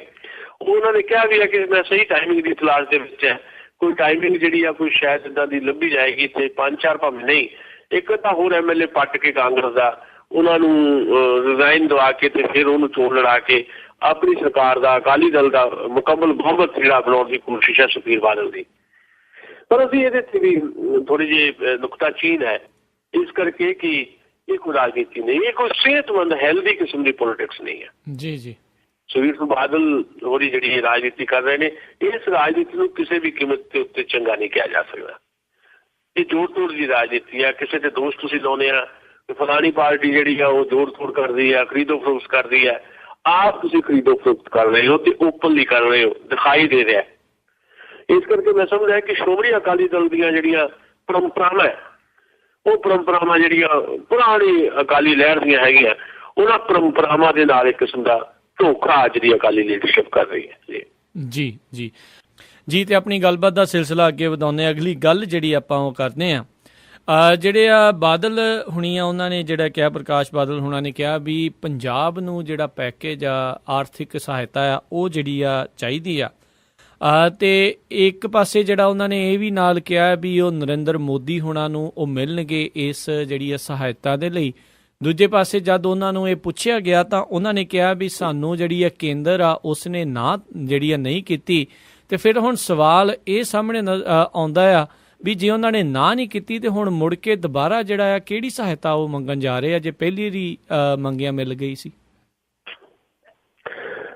ਦੇਖੋ ਬੇਬਸੀ ਤਾਂ ਦਿਖਾਈ ਦੇ ਰਹੀ ਹੈ ਪੰਜਾਬ ਸਰਕਾਰ ਦੇ ਸਾਹਮਣੇ ਜਿਸ ਤਰ੍ਹਾਂ ਦੇ ਹਾਲਾਤ ਬਣੇ ਨੇ। ਖੁਦ ਪੰਜਾਬ ਦੇ ਉਪ ਮੁੱਖ ਮੰਤਰੀ ਸੁਖਬੀਰ ਸਿੰਘ ਬਾਦਲ ਇਹ ਤਸਲੀਮ ਕਰ ਚੁੱਕੇ ਹੈ ਵੀ ਫਾਈਨਾਂਸ ਮਿਨਿਸਟਰ ਅਰੁਣ ਜੇਤਲੀ ਹੋਰਾਂ ਦੀ ਜਿਹੜੀ ਚਿੱਠੀ ਹੈ ਉਹਦੇ 'ਚ ਦਰਜ ਹੈ ਕਿ ਪੰਜਾਬ ਆਪਣੇ ਸੋਰਸਿਸ ਦੇ ਨਾਲ ਆਪਣਾ ਰੈਵਨਿਊ ਜਨਰੇਟ ਕਰੇ। ਤੇ ਇਸ ਗੱਲ ਤੋਂ ਖਫਾ ਵੀ ਹੋਏ ਸੁਖਬੀਰ ਬਾਦਲ ਤੇ ਉਹਨਾਂ ਨੇ ਇਹ ਵੀ ਗੱਲ ਕਹਿਤੀ ਸੀ ਸੁਖਬੀਰ ਬਾਦਲ ਹੋਰਾਂ ਨੇ ਵੀ ਜਿਹੜੇ ਸਗੋਂ ਪਿਛਲੀ ਸਰਕਾਰ ਜਿਹੜੀ ਸਾਨੂੰ ਗ੍ਰਾਂਟ ਦੇ ਰਹੀ ਸੀ ਉਹਦੇ 'ਚ ਵੀ ਕੱਟ ਮਾਰ ਦਿੱਤਾ ਇਸ ਸਰਕਾਰ ਦੇ। ਤਾਂ ਜਿਹੜੀ ਇੱਕ ਦਰਦ ਇੱਕ ਪੀੜ ਤਾਂ ਮਹਿਸੂਸ ਕਰ ਰਹੇ ਹੈ ਸੁਖਬੀਰ ਬਾਦਲ ਹੋਰੀ ਵੀ, ਖੁਦ ਸਰਦਾਰ ਪ੍ਰਕਾਸ਼ ਸਿੰਘ ਬਾਦਲ ਹੋਰੀ ਵੀ, ਜਿਹੜੇ ਦਾਅਵਾ ਕਰਦੇ ਰਹੇ ਸੀ ਵੀ ਜਦੋਂ ਮਰਜ਼ੀ ਡਾਕਟਰ ਮਨਮੋਹਨ ਹੋਰਾਂ ਕੋਲ ਅਸੀਂ ਚੱਲ ਜਾਈਏ ਉਹ ਤਾਂ ਸਾਨੂੰ ਖਾਲੀ ਹੱਥ ਮੋੜਦੇ ਕਦੇ ਨਹੀਂ। ਤੇ ਜਿਨ੍ਹਾਂ ਵਾਸਤੇ ਇਹਨਾਂ ਨੇ ਦਾਅਵੇ ਕੀਤੇ ਸੀ ਉਹ ਫਲਾਣੇ ਬੰਦੇ ਨੂੰ ਤੁਸੀਂ ਪ੍ਰਧਾਨ ਮੰਤਰੀ ਬਣਾਓ ਨਰਿੰਦਰ ਮੋਦੀ ਨੂੰ, ਤੇ ਅਰੁਣ ਜੇਤਲੀ ਜੇ ਅੰਮ੍ਰਿਤਸਰੋਂ ਜਿੱਤਦੇ ਆ ਤੇ ਉਹ ਫਾਈਨਾਂਸ ਮਿਨਿਸਟਰ ਬਣਨਗੇ ਤੇ ਟਰੱਕਾਂ ਦੇ ਟਰੱਕ ਨੋਟਾਂ ਦੇ ਆਇਆ ਕਰਨਗੇ ਪੰਜਾਬ 'ਚ। ਤੇ ਠੀਕ ਹੈ ਅਰੁਣ ਜੇਤਲੀ ਨਹੀਂ ਜਿੱਤ ਸਕੇ ਅੰਮ੍ਰਿਤਸਰ ਤੋਂ ਤੇ ਪਰ ਫਿਰ ਵੀ ਉਹ ਫਾਈਨਾਂਸ ਮਿਨਿਸਟਰ ਹੈ। ਇਹ ਵੀ ਸਾਡੇ ਦੇਸ਼ ਦੀ ਤੁਸੀਂ ਦੇਖ ਲਓ ਕਿੰਨੀ ਸ਼ਾਨਦਾਰ ਕਾਮਯਾਬੀ ਹੈ। ਕਾਮਯਾਬੀ ਮੈਂ ਇਨਵਰਟਡ ਕਾਮਿਆਂ 'ਚ ਕਹਿ ਰਿਹਾ ਜੀ ਜੀ ਵੀ ਹਾਰੇ ਹੋਏ ਬੰਦੇ ਜਿਹੜੇ ਆ ਉਹ ਸਾਡੇ ਦੇਸ਼ ਦੇ ਦੋ ਮਹੱਤਵਪੂਰਨ ਮਹਿਕਮੇ ਸਾਹਮਣੇ ਬੈਠੇ ਆ, ਡਿਫੈਂਸ ਤੇ ਫਾਈਨਾਂਸ। ਅਰੁਣ ਜੇਤਲੀ ਜਿਹੜਾ 1.25 ਲੱਖ ਵੋਟਾਂ ਨਾਲ ਹਾਰਿਆ ਅੰਮ੍ਰਿਤਸਰੋਂ, ਸਿਮਰਤੀ ਇਰਾਨੀ ਅਮੇਠੀ ਤੋਂ ਹਾਰ ਕੇ ਆਈ ਹੈ ਤੇ ਇਸ ਵੇਲੇ ਉਹ ਸਾਡੀ ਜਿਹੜੀ ਆ ਮੰਤਰੀ ਆ ਮਨੁੱਖੀ ਸਰੋਤ ਮੰਤਰੀ ਜੀ ਜੀ। ਸੋ ਇਹ ਤਾਂ ਜਦੋਂ ਵਿਚਾਰੇ ਨੇ ਉਦਾਂ ਗੱਲ ਕਰਤੀ ਤੇ ਉਹ ਚਲੋ ਜੋ ਵੀ ਆ ਇਸ ਵੇਲੇ ਫਾਈਨਾਂਸ ਮਿਨਿਸਟਰ ਨੇ ਤੇ ਉਹਨਾਂ ਦੀ ਚਿੱਠੀ ਕੱਢਤੀ ਤੇ ਸਾਡੇ ਕੋਲ ਤਾਂ ਕੋਈ ਪੈਸਾ ਨਹੀਂ ਭਾਈ, ਆਪਦੇ ਪੈਸੇ ਪ੍ਰਬੰਧ ਆਪ ਕਰ ਲਓ, ਆਪਣੀ ਮੈਨੇਜਮੈਂਟ ਆਪ ਕਰੋ। ਤੇ ਸੁਖਬੀਰ ਸਿੰਘ ਬਾਦਲ ਤੋਂ ਦੁਖੀ ਸੀ, ਬਾਦਲ ਸਾਹਿਬ ਵੀ ਇਸ ਤੋਂ ਦੁਖੀ ਹੈ। ਬਾਦਲ ਸਾਹਿਬ ਵੀ ਕਹਿ ਕਈ ਵਾਰ, ਈਵਨ ਬਾਦਲ ਸਾਹਿਬ ਨੇ ਤਾਂ 4 ਦਿਨ ਪਹਿਲਾਂ ਇਹ ਵੀ ਕਹਿ ਦਿੱਤਾ ਭਾਈ ਜਿਹੜੀ ਪਹਿਲੀ ਸਰਕਾਰ ਸੀ ਉਹ ਤਾਂ ਖਜ਼ਾਨਾ ਖਾਲੀ ਕਰਕੇ ਚੱਲ ਗਈ, ਇਹ ਨਵੀਂ ਸਰਕਾਰ ਨਰਿੰਦਰ ਮੋਦੀ ਦੀ ਜਿਹੜੀ ਆ ਪੈਕੇਜ ਦੇਵੇ ਕਿੱਥੋਂ। 4 ਦਿਨ ਪਹਿਲਾਂ ਬਾਦਲ ਸਾਹਿਬ ਨੇ ਇਹ ਕਿਹਾ ਖਜ਼ਾਨਾ ਤਾਂ ਖਾਲੀ ਹੈ ਜੀ, ਮੋਦੀ ਸਾਹਿਬ ਕਿੱਥੋਂ ਪੈਸੇ ਦੇਣ। ਤੇ ਇਹ ਉਦੋਂ ਨਹੀਂ ਸੀ ਪਤਾ ਜਦੋਂ ਦਾਅਵੇ ਕੀਤੇ ਜਾ ਰਹੇ ਸੀ ਟਰੱਕਾਂ ਦੇ ਟਰੱਕ ਨੋਟ ਭਰ ਕੇ ਆਉਣਗੇ ਜੀ। ਇਹ ਤਾਂ ਰਵਾਇਤ ਹੈ, ਨਵੀਂ ਸਰਕਾਰ ਆਉਂਦੀ ਹੈ ਪਹਿਲਾ ਕੰਮ ਇਹ ਕਰਦੀ ਆਉਂਦੀ, ਇਹ ਕਹਿਣ ਦਾ ਲਓ ਜੀ ਆਪ ਪਿਛਲੀ ਸਰਕਾਰ ਖਜ਼ਾਨਾ ਖਾਲੀ ਕਰ ਗਈ। ਤੇ ਇਹ ਤਾਂ ਉਦੋਂ ਵੀ ਪਤਾ ਸੀ, ਉਦੋਂ ਫਿਰ ਦਾਅਵੇ ਕਿਉਂ ਕੀਤੇ ਗਏ। ਅਗਲੀ ਗੱਲ ਹੈ ਵੀ ਜੇ 4 ਦਿਨ ਪਹਿਲਾਂ ਤੁਸੀਂ ਇਹ ਕਹਿ ਰਹੇ ਆ ਵੀ ਉਹ ਕਿੱਥੋਂ ਦੇਵੇ ਪੈਕੇਜ ਜੀ, ਨਾਲ ਦੀ ਸੁਖਬੀਰ ਬਾਦਲ ਖਫਾ ਵੀ ਹੋ ਰਿਹਾ, ਨਾਲ ਦੀ ਬਾਦਲ ਸਾਹਿਬ ਇਹ ਵੀ ਕਹੀ ਜਾਂਦੇ ਮੈਂ ਨਰਿੰਦਰ ਮੋਦੀ ਸਾਹਿਬ ਨੂੰ ਜਾ ਕੇ ਦੇਊਂਗਾ ਤੇ ਆਰਥਿਕ ਪੈਕੇਜ ਦੀ ਡਿਮਾਂਡ ਕਰੂੰਗਾ। ਸੋ ਇਹ ਆ ਅਸਲ ਦੇ ਵਿੱਚ ਜਾਨ ਕੜਕੀ 'ਚ ਫਸੀ ਹੋਈ ਹੈ। ਪੰਜਾਬ ਦੇ ਨਾਲ ਵਿਤਕਰਾ ਜਿਹੜਾ ਆ 67-68 ਸਾਲਾਂ ਤੋਂ ਹਰੇਕ ਸਰਕਾਰ ਨੇ ਕੀਤਾ, ਹਰੇਕ ਹਕੂਮਤ ਨੇ ਕੀਤਾ। ਨਰਿੰਦਰ ਮੋਦੀ ਦੀ ਸਰਕਾਰ ਜਿਹੜੀ ਆ ਵਿਤਕਰੇ ਕਰਨ ਦੇ ਵਿੱਚ ਡਾਕਟਰ ਮਨਮੋਹਨ ਸਿੰਘ ਦੀ ਸਰਕਾਰ ਤੋਂ 4 ਕਦਮ ਅੱਗੇ ਹੈ, ਪਿੱਛੇ ਨਹੀਂ ਹੈ ਜੀ। ਇਸ ਗੱਲ ਨੂੰ ਧਿਆਨ 'ਚ ਰੱਖਣਾ ਚਾਹੀਦਾ। ਸੋ ਆਉਣ ਵਾਲਾ ਸਮਾਂ ਪੰਜਾਬੀਆਂ ਲਈ ਵੱਡੇ ਸੰਕਟ ਦਾ ਸਮਾਂ ਆ। ਤੇ ਦੂਜੀ ਗੱਲ, ਪੰਜਾਬੀਆਂ ਨੂੰ ਕਿਸੇ ਦੇ ਵਹਿਮੋ ਕਰਮ ਤੇ ਰਹਿਣ ਦੀ ਜ਼ਰੂਰਤ ਨਹੀਂ। ਪੰਜਾਬੀ ਆਪਣੀ ਜਿਹੜੀ ਤਕਦੀਰ ਆਪ ਘੜਨ ਰਾਜਨੀਤਿਕ ਤੌਰ ਦੇ ਉੱਤੇ, ਜਿਹਦੇ ਹਾਲੇ ਤੱਕ ਜਿਹੜੀ ਆ ਨਾਕਾਮਯਾਬੀ ਪੰਜਾਬੀਆਂ ਨੂੰ ਹਾਸਲ ਹੋਈ ਹੈ। ਕਿਉਂਕਿ ਪੰਜਾਬੀਆਂ ਦਾ ਬਾਂਹ ਫੜਨ ਵਾਲੇ ਜਿਹੜੇ ਦਾਅਵਾ ਕਰਦੇ ਰਹੇ ਅਸੀਂ ਪੰਜਾਬੀਆਂ ਦੀ ਬਾਂਹ ਫੜਨੀ ਹੈ, ਤੇ ਇਤਿਹਾਸ ਇਹ ਦੱਸਦਾ ਹੈ ਕਿ ਉਹਨਾਂ ਨੇ ਪੰਜਾਬ ਦੀ ਬਾਂਹ ਮਰੋੜਨ ਵਾਲੀਆਂ ਲੋਕਾਂ ਨਾਲ ਯਾਰੀ ਪਾਈ ਹੈ, ਚਾਹੇ ਉਹ ਮਨਪ੍ਰੀਤ ਬਾਦਲ ਹੋਵੇ ਚਾਹੇ ਕੋਈ ਹੋਰ ਹੋਣ। ਇੱਕ ਨਵੀਂ ਰੌਸ਼ਨੀ, ਨਵੀਂ ਲੋ ਆਮ ਆਦਮੀ ਪਾਰਟੀ ਦੇ ਰੂਪ 'ਚ ਦਿਖਾਈ ਦਿੱਤੀ ਸੀ, ਪਰ ਆਮ ਆਦਮੀ ਪਾਰਟੀ ਦਾ ਕੋਈ ਰਾਜਨੀਤਿਕ ਕਿਸਮ ਦਾ ਕੋਈ ਏਜੰਡਾ ਨਹੀਂ ਹੈ, ਕੋਈ ਜ਼ਮੀਨ ਨਹੀਂ ਹੈ, ਕੋਈ ਸਿਰਫ ਇੱਕ ਆਦਰਸ਼ ਦੇ ਲੈਵਲ ਦੇ ਉੱਤੇ ਗੱਲ ਕਰਕੇ ਤੁਸੀਂ ਤਬਦੀਲੀ ਨਹੀਂ ਲਿਆ ਸਕਦੇ, ਕੋਈ ਡਿਸਿਪਲਿਨ ਨਹੀਂ ਹੈ। ਸੋ ਆਮ ਆਦਮੀ ਪਾਰਟੀ ਦੀ ਚੜ੍ਹਤ ਜਿਹੜੀ ਪੰਜਾਬ 'ਚ ਦਿਖਾਈ ਦਿੱਤੀ ਸੀ ਉਹਦਾ ਪਾਣੀ ਵੀ ਲੈਣਾ ਸ਼ੁਰੂ ਹੋ ਗਿਆ। ਸੋ ਪੰਜਾਬੀਆਂ ਨੂੰ ਨਵੇਂ ਰਸਤੇ ਲੱਭਣੇ ਪੈਣੇ ਆ, ਨਵੀਂ ਲੀਡਰਸ਼ਿਪ ਡਿਵੈਲਪ ਕਰਨੀ ਪੈਣੀ ਆ, ਤਾਂ ਪੰਜਾਬ ਬਚੇਗਾ ਜੀ। ਤੇ ਅਗਲੀ ਜਿਹੜੀ ਆਪਾਂ ਹੁਣ ਗੱਲ ਕਰਦੇ ਹਾਂ, ਦਿੱਲੀ ਦੇ ਵਿੱਚ ਜਿਹੜੀ ਉੱਥੇ ਦੀ ਅਸੈਂਬਲੀ ਦੀਆਂ ਜਿਹੜੀਆਂ ਚੋਣਾਂ ਹੋਈਆਂ, ਅਰਵਿੰਦ ਕੇਜਰੀਵਾਲ ਉੱਥੇ ਮੁੱਖ ਮੰਤਰੀ ਬਣੇ, ਬਾਅਦ ਦੇ ਵਿੱਚ ਅਸਤੀਫਾ ਦੇ ਦਿੱਤਾ, ਤੇ ਇਸ ਟਾਈਮ ਜਿਹੜੀ ਉੱਥੇ ਕੋਈ ਸਰਕਾਰ ਨਹੀਂ ਆ। ਤੇ ਇਹ ਜਿਹੜੇ ਬਹੁਤ ਸਾਰੀਆਂ ਖਬਰਾਂ ਵੀ ਆ ਰਹੀਆਂ ਸੀਗੀਆਂ ਜਿਹੜੀਆਂ ਵੀ ਭਾਜਪਾ ਜਿਹੜੀ ਆ ਉਹ ਮਿਲ ਕੇ ਜਿਹੜੀ ਆ ਜਾਂ ਕਾਂਗਰਸ ਦੇ ਨਾਲ ਕਿਸੇ ਤਰੀਕੇ ਦੇ ਨਾਲ ਉਹ ਸਰਕਾਰ ਬਣਾ ਲਵੇਗੀ। ਤੇ ਉਸੇ ਚੀਜ਼ ਦੇ ਵਿੱਚ ਹੁਣ ਜਿਹੜੇ ਆਮ ਆਦਮੀ ਪਾਰਟੀ ਵਾਲੇ ਆ ਉਹਨਾਂ ਨੇ ਇੱਕ ਸਟਿੰਗ ਆਪਰੇਸ਼ਨ ਜਿਹੜੇ ਆ ਬੀਜੇਪੀ ਦੇ ਵਿਧਾਇਕ ਆ ਉਹਨਾਂ ਦਾ ਕੀਤਾ ਆ, ਜਿਸ ਦੇ ਵਿੱਚ ਉਹ ਜਿਹੜੇ ਆ ਜੀ ਵਿਕੇ ਨੇ ਪੈਸੇ ਦੇ ਲਈ, ਜਿਹੜੇ ਆਪਣੇ ਜਿਹੜੀ ਚੀਜ਼ ਆਪਣੇ ਜਿਹੜੇ ਪ੍ਰਿੰਸੀਪਲ ਆ ਉਹਨਾਂ ਤੋਂ ਉਹ ਪਰੇ ਉਤਰੇ ਨੇ। ਤੇ ਇਸ ਟਾਈਮ ਬਹੁਤ ਜ਼ਿਆਦਾ ਇਸ ਚੀਜ਼ ਦੀ ਚਰਚਾ ਜਿਹੜੀ ਆ ਉਹ ਚੱਲ ਰਹੀ ਆ। ਜ਼ਰੂਰ ਦੱਸੋ ਵੀ ਇਸ ਪੂਰੀ ਚੀਜ਼ ਨੂੰ ਲੈ ਕੇ ਆਉਣ ਵਾਲੀ ਜਿਹੜੀ ਦਿੱਲੀ ਦੀ ਸਿਆਸਤ ਆ ਉਹ ਕਿਸ ਪਾਸੇ ਨੂੰ ਜਾ ਸਕਦੀ ਆ। ਦਿੱਲੀ ਦੀ ਜਨਤਾ ਜਿਹੜੀ ਆ ਉਹਦੇ ਵਾਸਤੇ ਥੋੜੇ ਮੁਸ਼ਕਲ ਹਾਲਾਤ ਨੇ। 6 ਮਹੀਨਿਆਂ 'ਚ ਉਹਨਾਂ ਨੇ 2 ਚੋਣਾਂ ਬਰਦਾਸ਼ਤ ਕੀਤੀਆਂ ਜੀ। ਪਹਿਲਾਂ ਵਿਧਾਨ ਸਭਾ ਦੀ, ਜਿਸ ਤੋਂ ਬਾਅਦ 49 ਦਿਨ ਦੀ ਸਰਕਾਰ ਅਰਵਿੰਦ ਕੇਜਰੀਵਾਲ ਦੀ ਬਣੀ, ਉਸ ਤੋਂ ਬਾਅਦ ਲੋਕ ਸਭਾ ਦੀ। ਜੇ ਦਿੱਲੀ ਅੱਜ ਫਿਰ ਰਾਜਨੀਤਿਕ ਸੰਕਟ ਦੇ ਵਿੱਚ ਹੈ ਤੇ ਨੋ ਡਾਊਟ ਇਹ ਕਹਿਣਾ ਪਏਗਾ ਕਿ ਇਹਦੇ ਵਾਸਤੇ ਕਸੂਰਵਾਰ ਅਰਵਿੰਦ ਕੇਜਰੀਵਾਲ ਦਾ ਵਿਅਕਤੀਗਤ ਫੈਸਲਾ ਸੀ ਜਿਹੜਾ ਉਹਨਾਂ ਨੇ ਸਰਕਾਰ ਤੋਂ ਅਸਤੀਫਾ ਦਿੱਤਾ। ਇਸ ਕਿਸਮ ਦਾ ਇਹ ਦੱਸੋ ਵੀ ਜਦੋਂ ਤੁਸੀਂ ਚੋਣ ਲੜਨ ਜਾਂਦੇ ਹੋ ਤੇ ਉਦੋਂ ਤਾਂ ਤੁਸੀਂ ਕਹਿੰਦੇ ਸੀ ਲੋਕਾਂ ਦੀ ਰਾਏ ਲੈਣੀ ਹੈ ਜੀ। ਦਿੱਲੀ ਦੇ ਵਿੱਚ ਜੀ ਵਾਰਡ ਲੈਵਲ ਤੇ ਲੋਕਾਂ ਦੀ ਰਾਏ ਲੈ ਕੇ ਅਸੀਂ ਕੈਂਡੀਡੇਟ ਆਪਣੇ ਦਿੱਤੇ ਆ। ਸਰਕਾਰ ਸੁੱਟਣ ਵੇਲੇ, ਸਰਕਾਰ ਤੋਂ ਤਿਆਗ ਪੱਤਰ ਦੇਣ ਵੇਲੇ ਤੁਸੀਂ ਲੋਕਾਂ ਨੂੰ ਪੁੱਛਦੇ ਹੀ ਨਹੀਂ। ਇੱਕ ਪਾਸੇ ਤੁਸੀਂ ਇੱਕ ਕਲਚਰ ਡਿਵੈਲਪ ਕਰ ਰਹੇ ਹੋ, ਲਓ ਜੀ ਅਸੀਂ ਤਾਂ ਲੋਕਾਂ ਦੀ ਹਿੱਸੇਦਾਰੀ ਕਰਨੀ ਹੈ, ਸੱਤਾ ਦੇ ਵਿੱਚ ਹਰ ਗੱਲ ਲੋਕਾਂ ਨੂੰ ਪੁੱਛ ਕੇ ਕਰਨੀ ਹੈ। 49 ਦਿਨ ਹੱਥ ਲਾ ਕੇ ਸਰਕਾਰ ਤੋਂ ਅਸਤੀਫਾ ਦੇ ਦਿੱਤਾ, ਮੁੱਖ ਮੰਤਰੀ ਦੇ ਤੌਰ ਤੇ ਅਸਤੀਫਾ ਦੇ ਦਿੱਤਾ, ਤੇ ਇਹ ਭਵਨ ਕਿਹਨੇ ਫਸਾਇਆ? ਖੁਦ ਅਰਵਿੰਦ ਕੇਜਰੀਵਾਲ ਨੇ। ਤੇ ਅੱਜ ਆਪ ਭਵਨ 'ਚ ਫਸੇ ਹੋਏ ਆ ਕਿਉਂਕਿ ਸਾਹਮਣੇ ਬੀਜੇਪੀ ਹੈ, ਸਭ ਤੋਂ ਵੱਡੀ ਪਾਰਟੀ, ਤੇ ਬੀਜੇਪੀ ਨੂੰ ਸੱਤਾ ਦੇ ਦਿੱਤਾ। ਸਮਝ ਲਓ ਨਵਜੀਤ ਜੰਗ ਜਿਹੜੇ ਉੱਥੇ ਦੇ ਲੈਫਟੀਨੈਂਟ ਗਵਰਨਰ ਹੈ, ਜੇ ਤੁਸੀਂ ਸਰਕਾਰ ਬਣਾ ਲਓ ਤੇ ਬੀਜੇਪੀ ਖਰੀਦੋ ਫਰੋਖਤ ਦੀ ਰਾਜਨੀਤੀ ਕਰ ਰਹੀ ਹੈ। ਉਹ ਬੀਜੇਪੀ ਜਿਹੜੀ ਦਾਅਵੇ ਕਰਦੀ ਸੀ ਵੀ ਅਸੀਂ ਖਰੀਦੋ ਫਰੋਖਤ ਦੀ ਰਾਜਨੀਤੀ 'ਚ ਪੈਣਾ ਨਹੀਂ, ਉਹ ਖਰੀਦਣ ਲਈ MLA ਨੂੰ 4 ਕਰੋੜ ਰੁਪਏ ਦਾ ਆਫਰ ਦਿੱਤਾ ਹੈ। ਤਾਂ ਵੀਡੀਓ ਆ ਗਈ ਹੈ, ਵੀਡੀਓ ਦੀ ਜਾਂਚ ਚੱਲ ਰਹੀ, ਵੱਖਰੀ ਗੱਲ ਹੈ। ਮਤਲਬ ਬੀਜੇਪੀ ਖਰੀਦ ਰਹੀ ਹੈ ਲੋਕਾਂ ਨੂੰ। ਇਹ ਕਿਸ ਕਿਸਮ ਦਾ ਕਲਚਰ ਇਸ ਵੇਲੇ ਭਾਰਤ ਦੇ ਵਿੱਚ ਭਾਰਤੀ ਜਨਤਾ ਪਾਰਟੀ ਦੇ ਵਿੱਚ ਡਿਵੈਲਪ ਹੋ ਰਿਹਾ ਪੋਲੀਟੀਕਲ ਕਲਚਰ? ਇਹ ਕਲਚਰ ਨਹੀਂ ਹੈ, ਇਹ ਤਾਂ ਸਗੋਂ ਜਿਹੜਾ ਇੱਕ ਰਵਾਇਤੀ ਤੌਰ ਦੇ ਉੱਤੇ ਸਾਡਾ ਸੱਭਿਆਚਾਰ ਉਸਰਿਆ ਸੀ, ਰਾਜਨੀਤਿਕ ਸੱਭਿਆਚਾਰ, ਉਹਦਾ ਭੋਗ ਪਾਉਣ ਵਾਲੀ ਗੱਲ ਹੈ। ਤੇ ਇਹਦੀ ਜਿਹੜੀ ਨੰਬਰਦਾਰ ਹੈ ਇਸ ਵੇਲੇ ਭਾਰਤੀ ਜਨਤਾ ਪਾਰਟੀ ਹੈ। ਤੇ ਭਾਰਤੀ ਜਨਤਾ ਪਾਰਟੀ 100 ਕਹੀ ਜਾਵੇ ਆਪਣੇ ਆਪ ਸਾਫ਼ ਸੁਥਰੀ, ਉਹ ਸਾਫ਼ ਸੁਥਰੀ ਦਿਸਣ ਲੱਗ ਪਈ ਹੈ। ਜਿਹਨੇ ਪਿਛਲੀ ਵਾਰੀ ਜਦੋਂ ਸੱਦਾ ਵੀ ਦੇਣ ਦੀ ਗੱਲ ਕੀਤੀ ਸੀ ਵੀ ਤੁਸੀਂ ਅੱਜ ਸਭ ਤੋਂ ਵੱਡੀ ਪਾਰਟੀ ਨੂੰ ਨਾ ਕਰ ਦਿੱਤੀ ਸੀ, ਮੈਂ ਨਹੀਂ, ਅਸੀਂ ਨਹੀਂ ਸਰਕਾਰ ਬਣਾਉਣੀ, ਬੀਜੇਪੀ ਵਾਲੇ ਕਹਿੰਦੇ ਸਾਡੇ ਕੋਲ ਬਹੁਮਤ ਨਹੀਂ। ਅੱਜ ਉਹ ਬਹੁਮਤ ਹਾਸਲ ਕਰਨ ਵਾਸਤੇ ਚਾਹੇ ਆਮ ਆਦਮੀ ਪਾਰਟੀ ਤੇ ਚਾਹੇ ਕਾਂਗਰਸ ਪਾਰਟੀ ਉਹਨਾਂ ਦੇ MLA ਨੂੰ ਖਰੀਦ ਰਹੀ ਹੈ।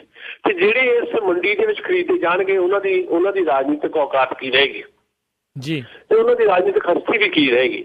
ਇਸ ਗੱਲ ਨੂੰ ਧਿਆਨ 'ਚ ਰੱਖਣਾ ਚਾਹੀਦਾ। ਮੈਂ ਸਮਝਦਾ ਵੀ ਇਹ ਰਾਜਨੀਤਿਕ ਸੌਦੇਬਾਜ਼ੀ ਜਿਹੜੀ ਆ ਕਰੋੜਾਂ ਰੁਪਏ ਦੀ ਜਿਹੜੀ ਹੈ, ਇਹ ਜਿਹੜੀ ਨੰਗੀ ਹੋ ਰਹੀ ਹੈ, ਇਹਦੇ ਤੋਂ ਬਾਅਦ ਵੀ ਦਿੱਲੀ ਦੀ ਆਵਾਮ ਨੂੰ ਜਿਹੜਾ ਆ ਉਹ ਜ਼ਰੂਰ ਇਹ ਸੋਚਣਾ ਚਾਹੀਦਾ ਕਿ ਉਹਨਾਂ ਨੇ ਅਗਲਾ ਸਟੈਪ ਕੀ ਚੁੱਕਣਾ ਹੈ।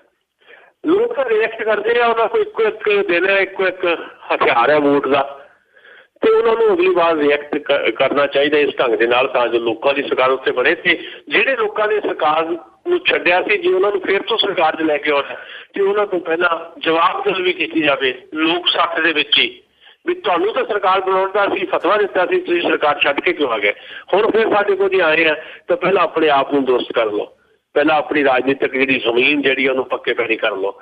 ਸੋ ਦਿੱਲੀ ਇਸ ਵੇਲੇ ਰਾਜਨੀਤਿਕ ਤੌਰ ਦੇ ਉੱਤੇ ਸੰਕਟ 'ਚ ਹੈ, ਪਰ ਮੈਨੂੰ ਇਹ ਲੱਗਦਾ ਕਿ ਖਰੀਦੋ ਫਰੋਖ ਦੀ ਰਾਜਨੀਤੀ ਸਿਰੇ ਚੜ੍ਹ ਸਕਦੀ ਹੈ ਦਿੱਲੀ ਦੇ ਵਿੱਚ, ਕਿਉਂਕਿ ਲਾਲਚ ਜਿਹੜਾ BJP ਦਾ ਹਕੂਮਤ ਦਾ ਉਹ ਕਾਫੀ ਦਿਖਾਈ ਦੇ ਰਿਹਾ ਹੈ ਜੀ।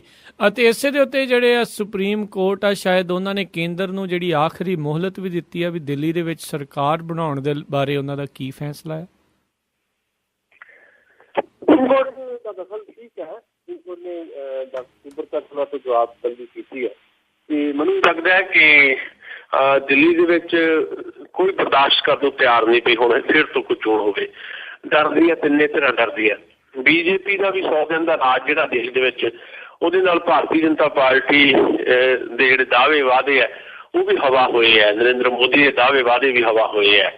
ਸੋ ਦਿੱਲੀ 'ਚ ਤਾਂ ਲੋਕ ਸਭਾ ਦੇ ਵਿੱਚ ਪ੍ਰਚੰਡ ਬਹੁਮਤ ਦਿੱਤਾ ਹੈ ਭਾਰਤੀ ਜਨਤਾ ਪਾਰਟੀ ਨੂੰ ਦਿੱਲੀ ਦੇ ਲੋਕਾਂ ਨੇ, ਉਹ ਵੀ ਘਟੇਗਾ। ਮੈਨੂੰ ਲੱਗਦਾ ਇਸੇ ਕਿਸਮ ਦੀ ਜਿਹੜੀ ਸਰਕੰਸ਼ੂ ਜਿਹੜੀ ਵਿਧਾਨ ਸਭਾ ਫਿਰ ਤੋਂ ਦਿੱਲੀ 'ਚ ਬਣ ਸਕਦੀ, ਪਰ ਦਿੱਲੀ ਦੇ ਲੋਕ ਇਹ ਵੀ ਸੋਚਣਗੇ ਵੀ ਜੇ ਫਿਰ ਤੋਂ ਸਰਕੰਸ਼ੂ ਵਿਧਾਨ ਸਭਾ ਬਣ ਗਈ ਤੇ ਫਿਰ ਕੀ ਹਾਲ ਹੋਏਗਾ, ਫਿਰ ਉਹੀ ਗੱਠਜੋੜ ਦੀ ਰਾਜਨੀਤੀ, ਖਰੀਦੋ ਫਰੋਖ ਦੀ ਰਾਜਨੀਤੀ ਜਿਹੜੀ ਹੈ ਉਹ ਹਾਵੀ ਹੋ ਸਕਦੀ ਹੈ। ਸੋ ਦਿੱਲੀ ਦੇ ਵਿੱਚ ਜੇ ਚੋਣ ਹੁੰਦੀ ਹੈ ਤਾਂ ਜਾਂ ਫਿਰ ਦਿੱਲੀ ਵਾਸੀਆਂ ਨੂੰ ਅੰਦਰ ਖਾਤੀ ਰਾਏ ਬਣੇਗੀ ਉਹਨਾਂ ਦੀ ਵੀ ਇੱਕ ਜਮਾਤ ਜਿਹੜੀ ਹੈ ਉਹਨੂੰ ਪੂਰਨ ਬਹੁਮਤ ਦਿੱਤਾ ਜਾਏ। ਪਰ ਇਸ ਵੇਲੇ ਤਿੰਨ ਬਰਾਬਰ ਦੀਆਂ ਤਾਕਤਾਂ, ਭਾਵੇਂ ਕਾਂਗਰਸ ਦੇ ਕੋਲ ਸੀਟਾਂ 6-7 ਹੀ ਹੈ, ਪਰ ਕਾਂਗਰਸ ਬਿਲਕੁਲ ਹੀ ਖਤਮ ਹੋ ਗਈ ਹੈ ਦਿੱਲੀ ਦੇ ਵਿੱਚ, ਇਹ ਵੀ ਨਹੀਂ ਕਿਹਾ ਜਾ ਸਕਦਾ। ਕਾਂਗਰਸ ਵੀ ਵਾਪਸੀ ਕਰ ਸਕਦੀ ਹੈ ਕਿਉਂਕਿ ਆਮ ਆਦਮੀ ਪਾਰਟੀ ਤੋਂ ਵੀ ਦਿੱਲੀ ਵਾਲੇ ਲੋਕ ਨਿਰਾਸ਼ ਹੋਏ ਹੈ। ਸੋ ਕਾਂਗਰਸ ਦੀ ਵਾਪਸੀ ਵੀ ਹੋ ਸਕਦੀ ਹੈ, ਪਰ ਜੇ ਸਰਕਾਰ ਬਣੇਗੀ ਚੋਣਾਂ ਤੋਂ ਬਾਅਦ ਤਾਂ ਮੈਨੂੰ ਲੱਗਦਾ ਕਾਂਗਰਸ ਤੇ ਆਮ ਆਦਮੀ ਪਾਰਟੀ ਨੂੰ ਫਿਰ ਤੋਂ ਇੱਕ ਵਾਰੀ ਇਕੱਠੇ ਹੋ ਕੇ ਸਰਕਾਰ ਬਣਾਉਣ ਵੱਲ ਵਧਣਾ ਪਏਗਾ, ਆਪੋ ਆਪਣੇ ਰਾਜਨੀਤਿਕ ਪੈਂਤੜੇ ਦੇ ਤਿਆਗਦੇ ਹੋਏ। ਜੀ ਅਤੇ ਜ਼ਰੂਰ ਜਿਹੜਾ ਜੀ ਜਾਣ ਤੋਂ ਪਹਿਲਾਂ ਜਿਹੜੀ ਹਰਿਆਣੇ ਦੇ ਵਿੱਚ ਇਸ ਟਾਈਮ ਜਿਹੜੀ ਸਥਿਤੀ ਕੀ ਚੱਲ ਰਹੀ ਆ, ਕੀ ਤੁਹਾਨੂੰ ਲੱਗਦਾ ਵੀ ਕੀ ਅਸਾਰ ਹੋ ਸਕਦੇ ਨੇ, ਉਹਦੇ ਬਾਰੇ ਵੀ ਜ਼ਰੂਰ ਜਾਣਕਾਰੀ ਦਿਓ। ਜੇ ਤਾਂ ਭਾਰਤੀ ਜਨਤਾ ਪਾਰਟੀ ਉੱਥੇ ਆਪਣਾ ਗੱਠਜੋੜ ਕਾਇਮ ਰੱਖਦੀ ਜਨਹਿਤ ਕਾਂਗਰਸ ਪਾਰਟੀ ਨਾਲ ਜਿਹੜੀ ਭਜਨ ਲਾਲ ਦੇ ਮੁੰਡੇ ਕੁਲਦੀਪ ਬਿਸ਼ਨੋਈ ਦੀ ਹੈ ਜੀ, ਫਿਰ ਤਾਂ ਬਹੁਤ ਜ਼ਿਆਦਾ ਸੰਭਾਵਨਾ ਸੀ ਕਿ ਹਰਿਆਣੇ ਦੇ ਵਿੱਚ ਭਾਰਤੀ ਜਨਤਾ ਪਾਰਟੀ ਤੇ ਕੁਲਦੀਪ ਬਿਸ਼ਨੋਈ ਰਲ ਕੇ ਸਰਕਾਰ ਬਣਾ ਜਾਂਦੇ ਤੇ ਬਹੁਮਤ ਨਾਲ ਬਣਾਉਂਦੇ ਜੀ। ਹੁਣ ਵੋਟਾਂ ਵੰਡੀਆਂ ਗਈਆਂ ਬਹੁਤ ਬੁਰੀ ਤਰ੍ਹਾਂ। ਭਾਰਤੀ ਜਨਤਾ ਪਾਰਟੀ ਆਪਣੀ ਧਰੂਵੀਕਰਨ ਦੀ ਰਾਜਨੀਤੀ ਤੇ ਹੈ। ਭਾਰਤੀ ਜਨਤਾ ਪਾਰਟੀ ਨੂੰ ਸਭ ਤੋਂ ਜ਼ਿਆਦਾ ਤਕਲੀਫ ਇਸ ਗੱਲ ਦੀ ਹੈ ਕਿ ਬਾਦਲ ਸਾਹਿਬ ਜਿਹੜੇ ਹੈ ਉਹ ਇੰਡੀਅਨ ਨੈਸ਼ਨਲ ਲੋਕ ਦਲ ਦੇ ਨਾਲ ਹੈ, ਜਿਹੜੀ ਵਿਚਾਰਿਆਂ ਦੇ ਨਾਲ ਹੈ। ਜੇ ਬਾਦਲ ਸਾਹਿਬ ਵੀ ਕਿਤੇ ਸਾਥ ਦੇਣ ਭਾਰਤੀ ਜਨਤਾ ਪਾਰਟੀ ਦਾ, ਫਿਰ ਵੀ ਭਾਰਤੀ ਜਨਤਾ ਪਾਰਟੀ ਨੂੰ ਤਸੱਲੀ ਇਹ ਹੈ ਕਿ ਪੰਜਾਬੀਆਂ ਦੀ ਵੱਡੀ ਗਿਣਤੀ ਜਿਹੜੀ ਆ ਉਹਦਾ ਇੱਕ ਵੱਡਾ ਹਿੱਸਾ ਜਿਹੜਾ ਆ ਉਹਨਾਂ ਨੂੰ ਵੋਟ ਕਰ ਜਾਏਗਾ।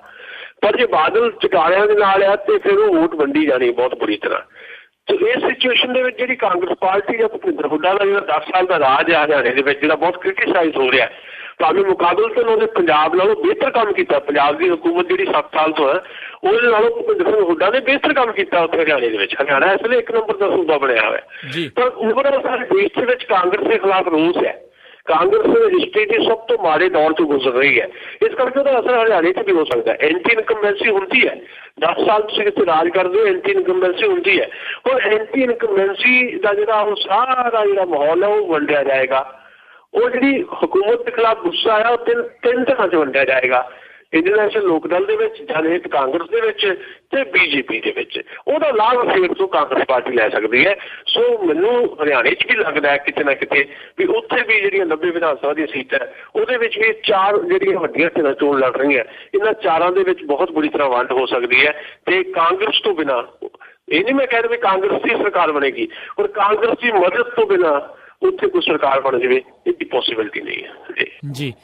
ਸੁਸ਼ੀਲ ਜੀ, ਅਸੀਂ ਤੁਹਾਡਾ ਬਹੁਤ-ਬਹੁਤ ਜਿਹੜਾ ਧੰਨਵਾਦ ਕਰਦੇ ਹਾਂ, ਤੁਸੀਂ ਸਾਡੇ ਨਾਲ ਜੁੜੇ, ਜਿਹੜੀਆਂ ਮੁੱਖ ਅੱਜ ਦੀਆਂ ਖਬਰਾਂ ਆ ਉਹਨਾਂ ਦੇ ਉੱਤੇ ਜਿਹੜੀ ਆਪਾਂ ਗੱਲਬਾਤ ਕੀਤੀ। ਬਹੁਤ-ਬਹੁਤ ਤੁਹਾਡਾ ਸ਼ੁਕਰੀਆ, ਧੰਨਵਾਦ ਤੇ ਸਤਿ ਸ੍ਰੀ ਅਕਾਲ। ਮਿਹਰਬਾਨੀ, ਸ਼ੁਕਰੀਆ, ਸਤਿ ਸ੍ਰੀ ਅਕਾਲ, ਆਦਾਬ, ਨਮਸਕਾਰ।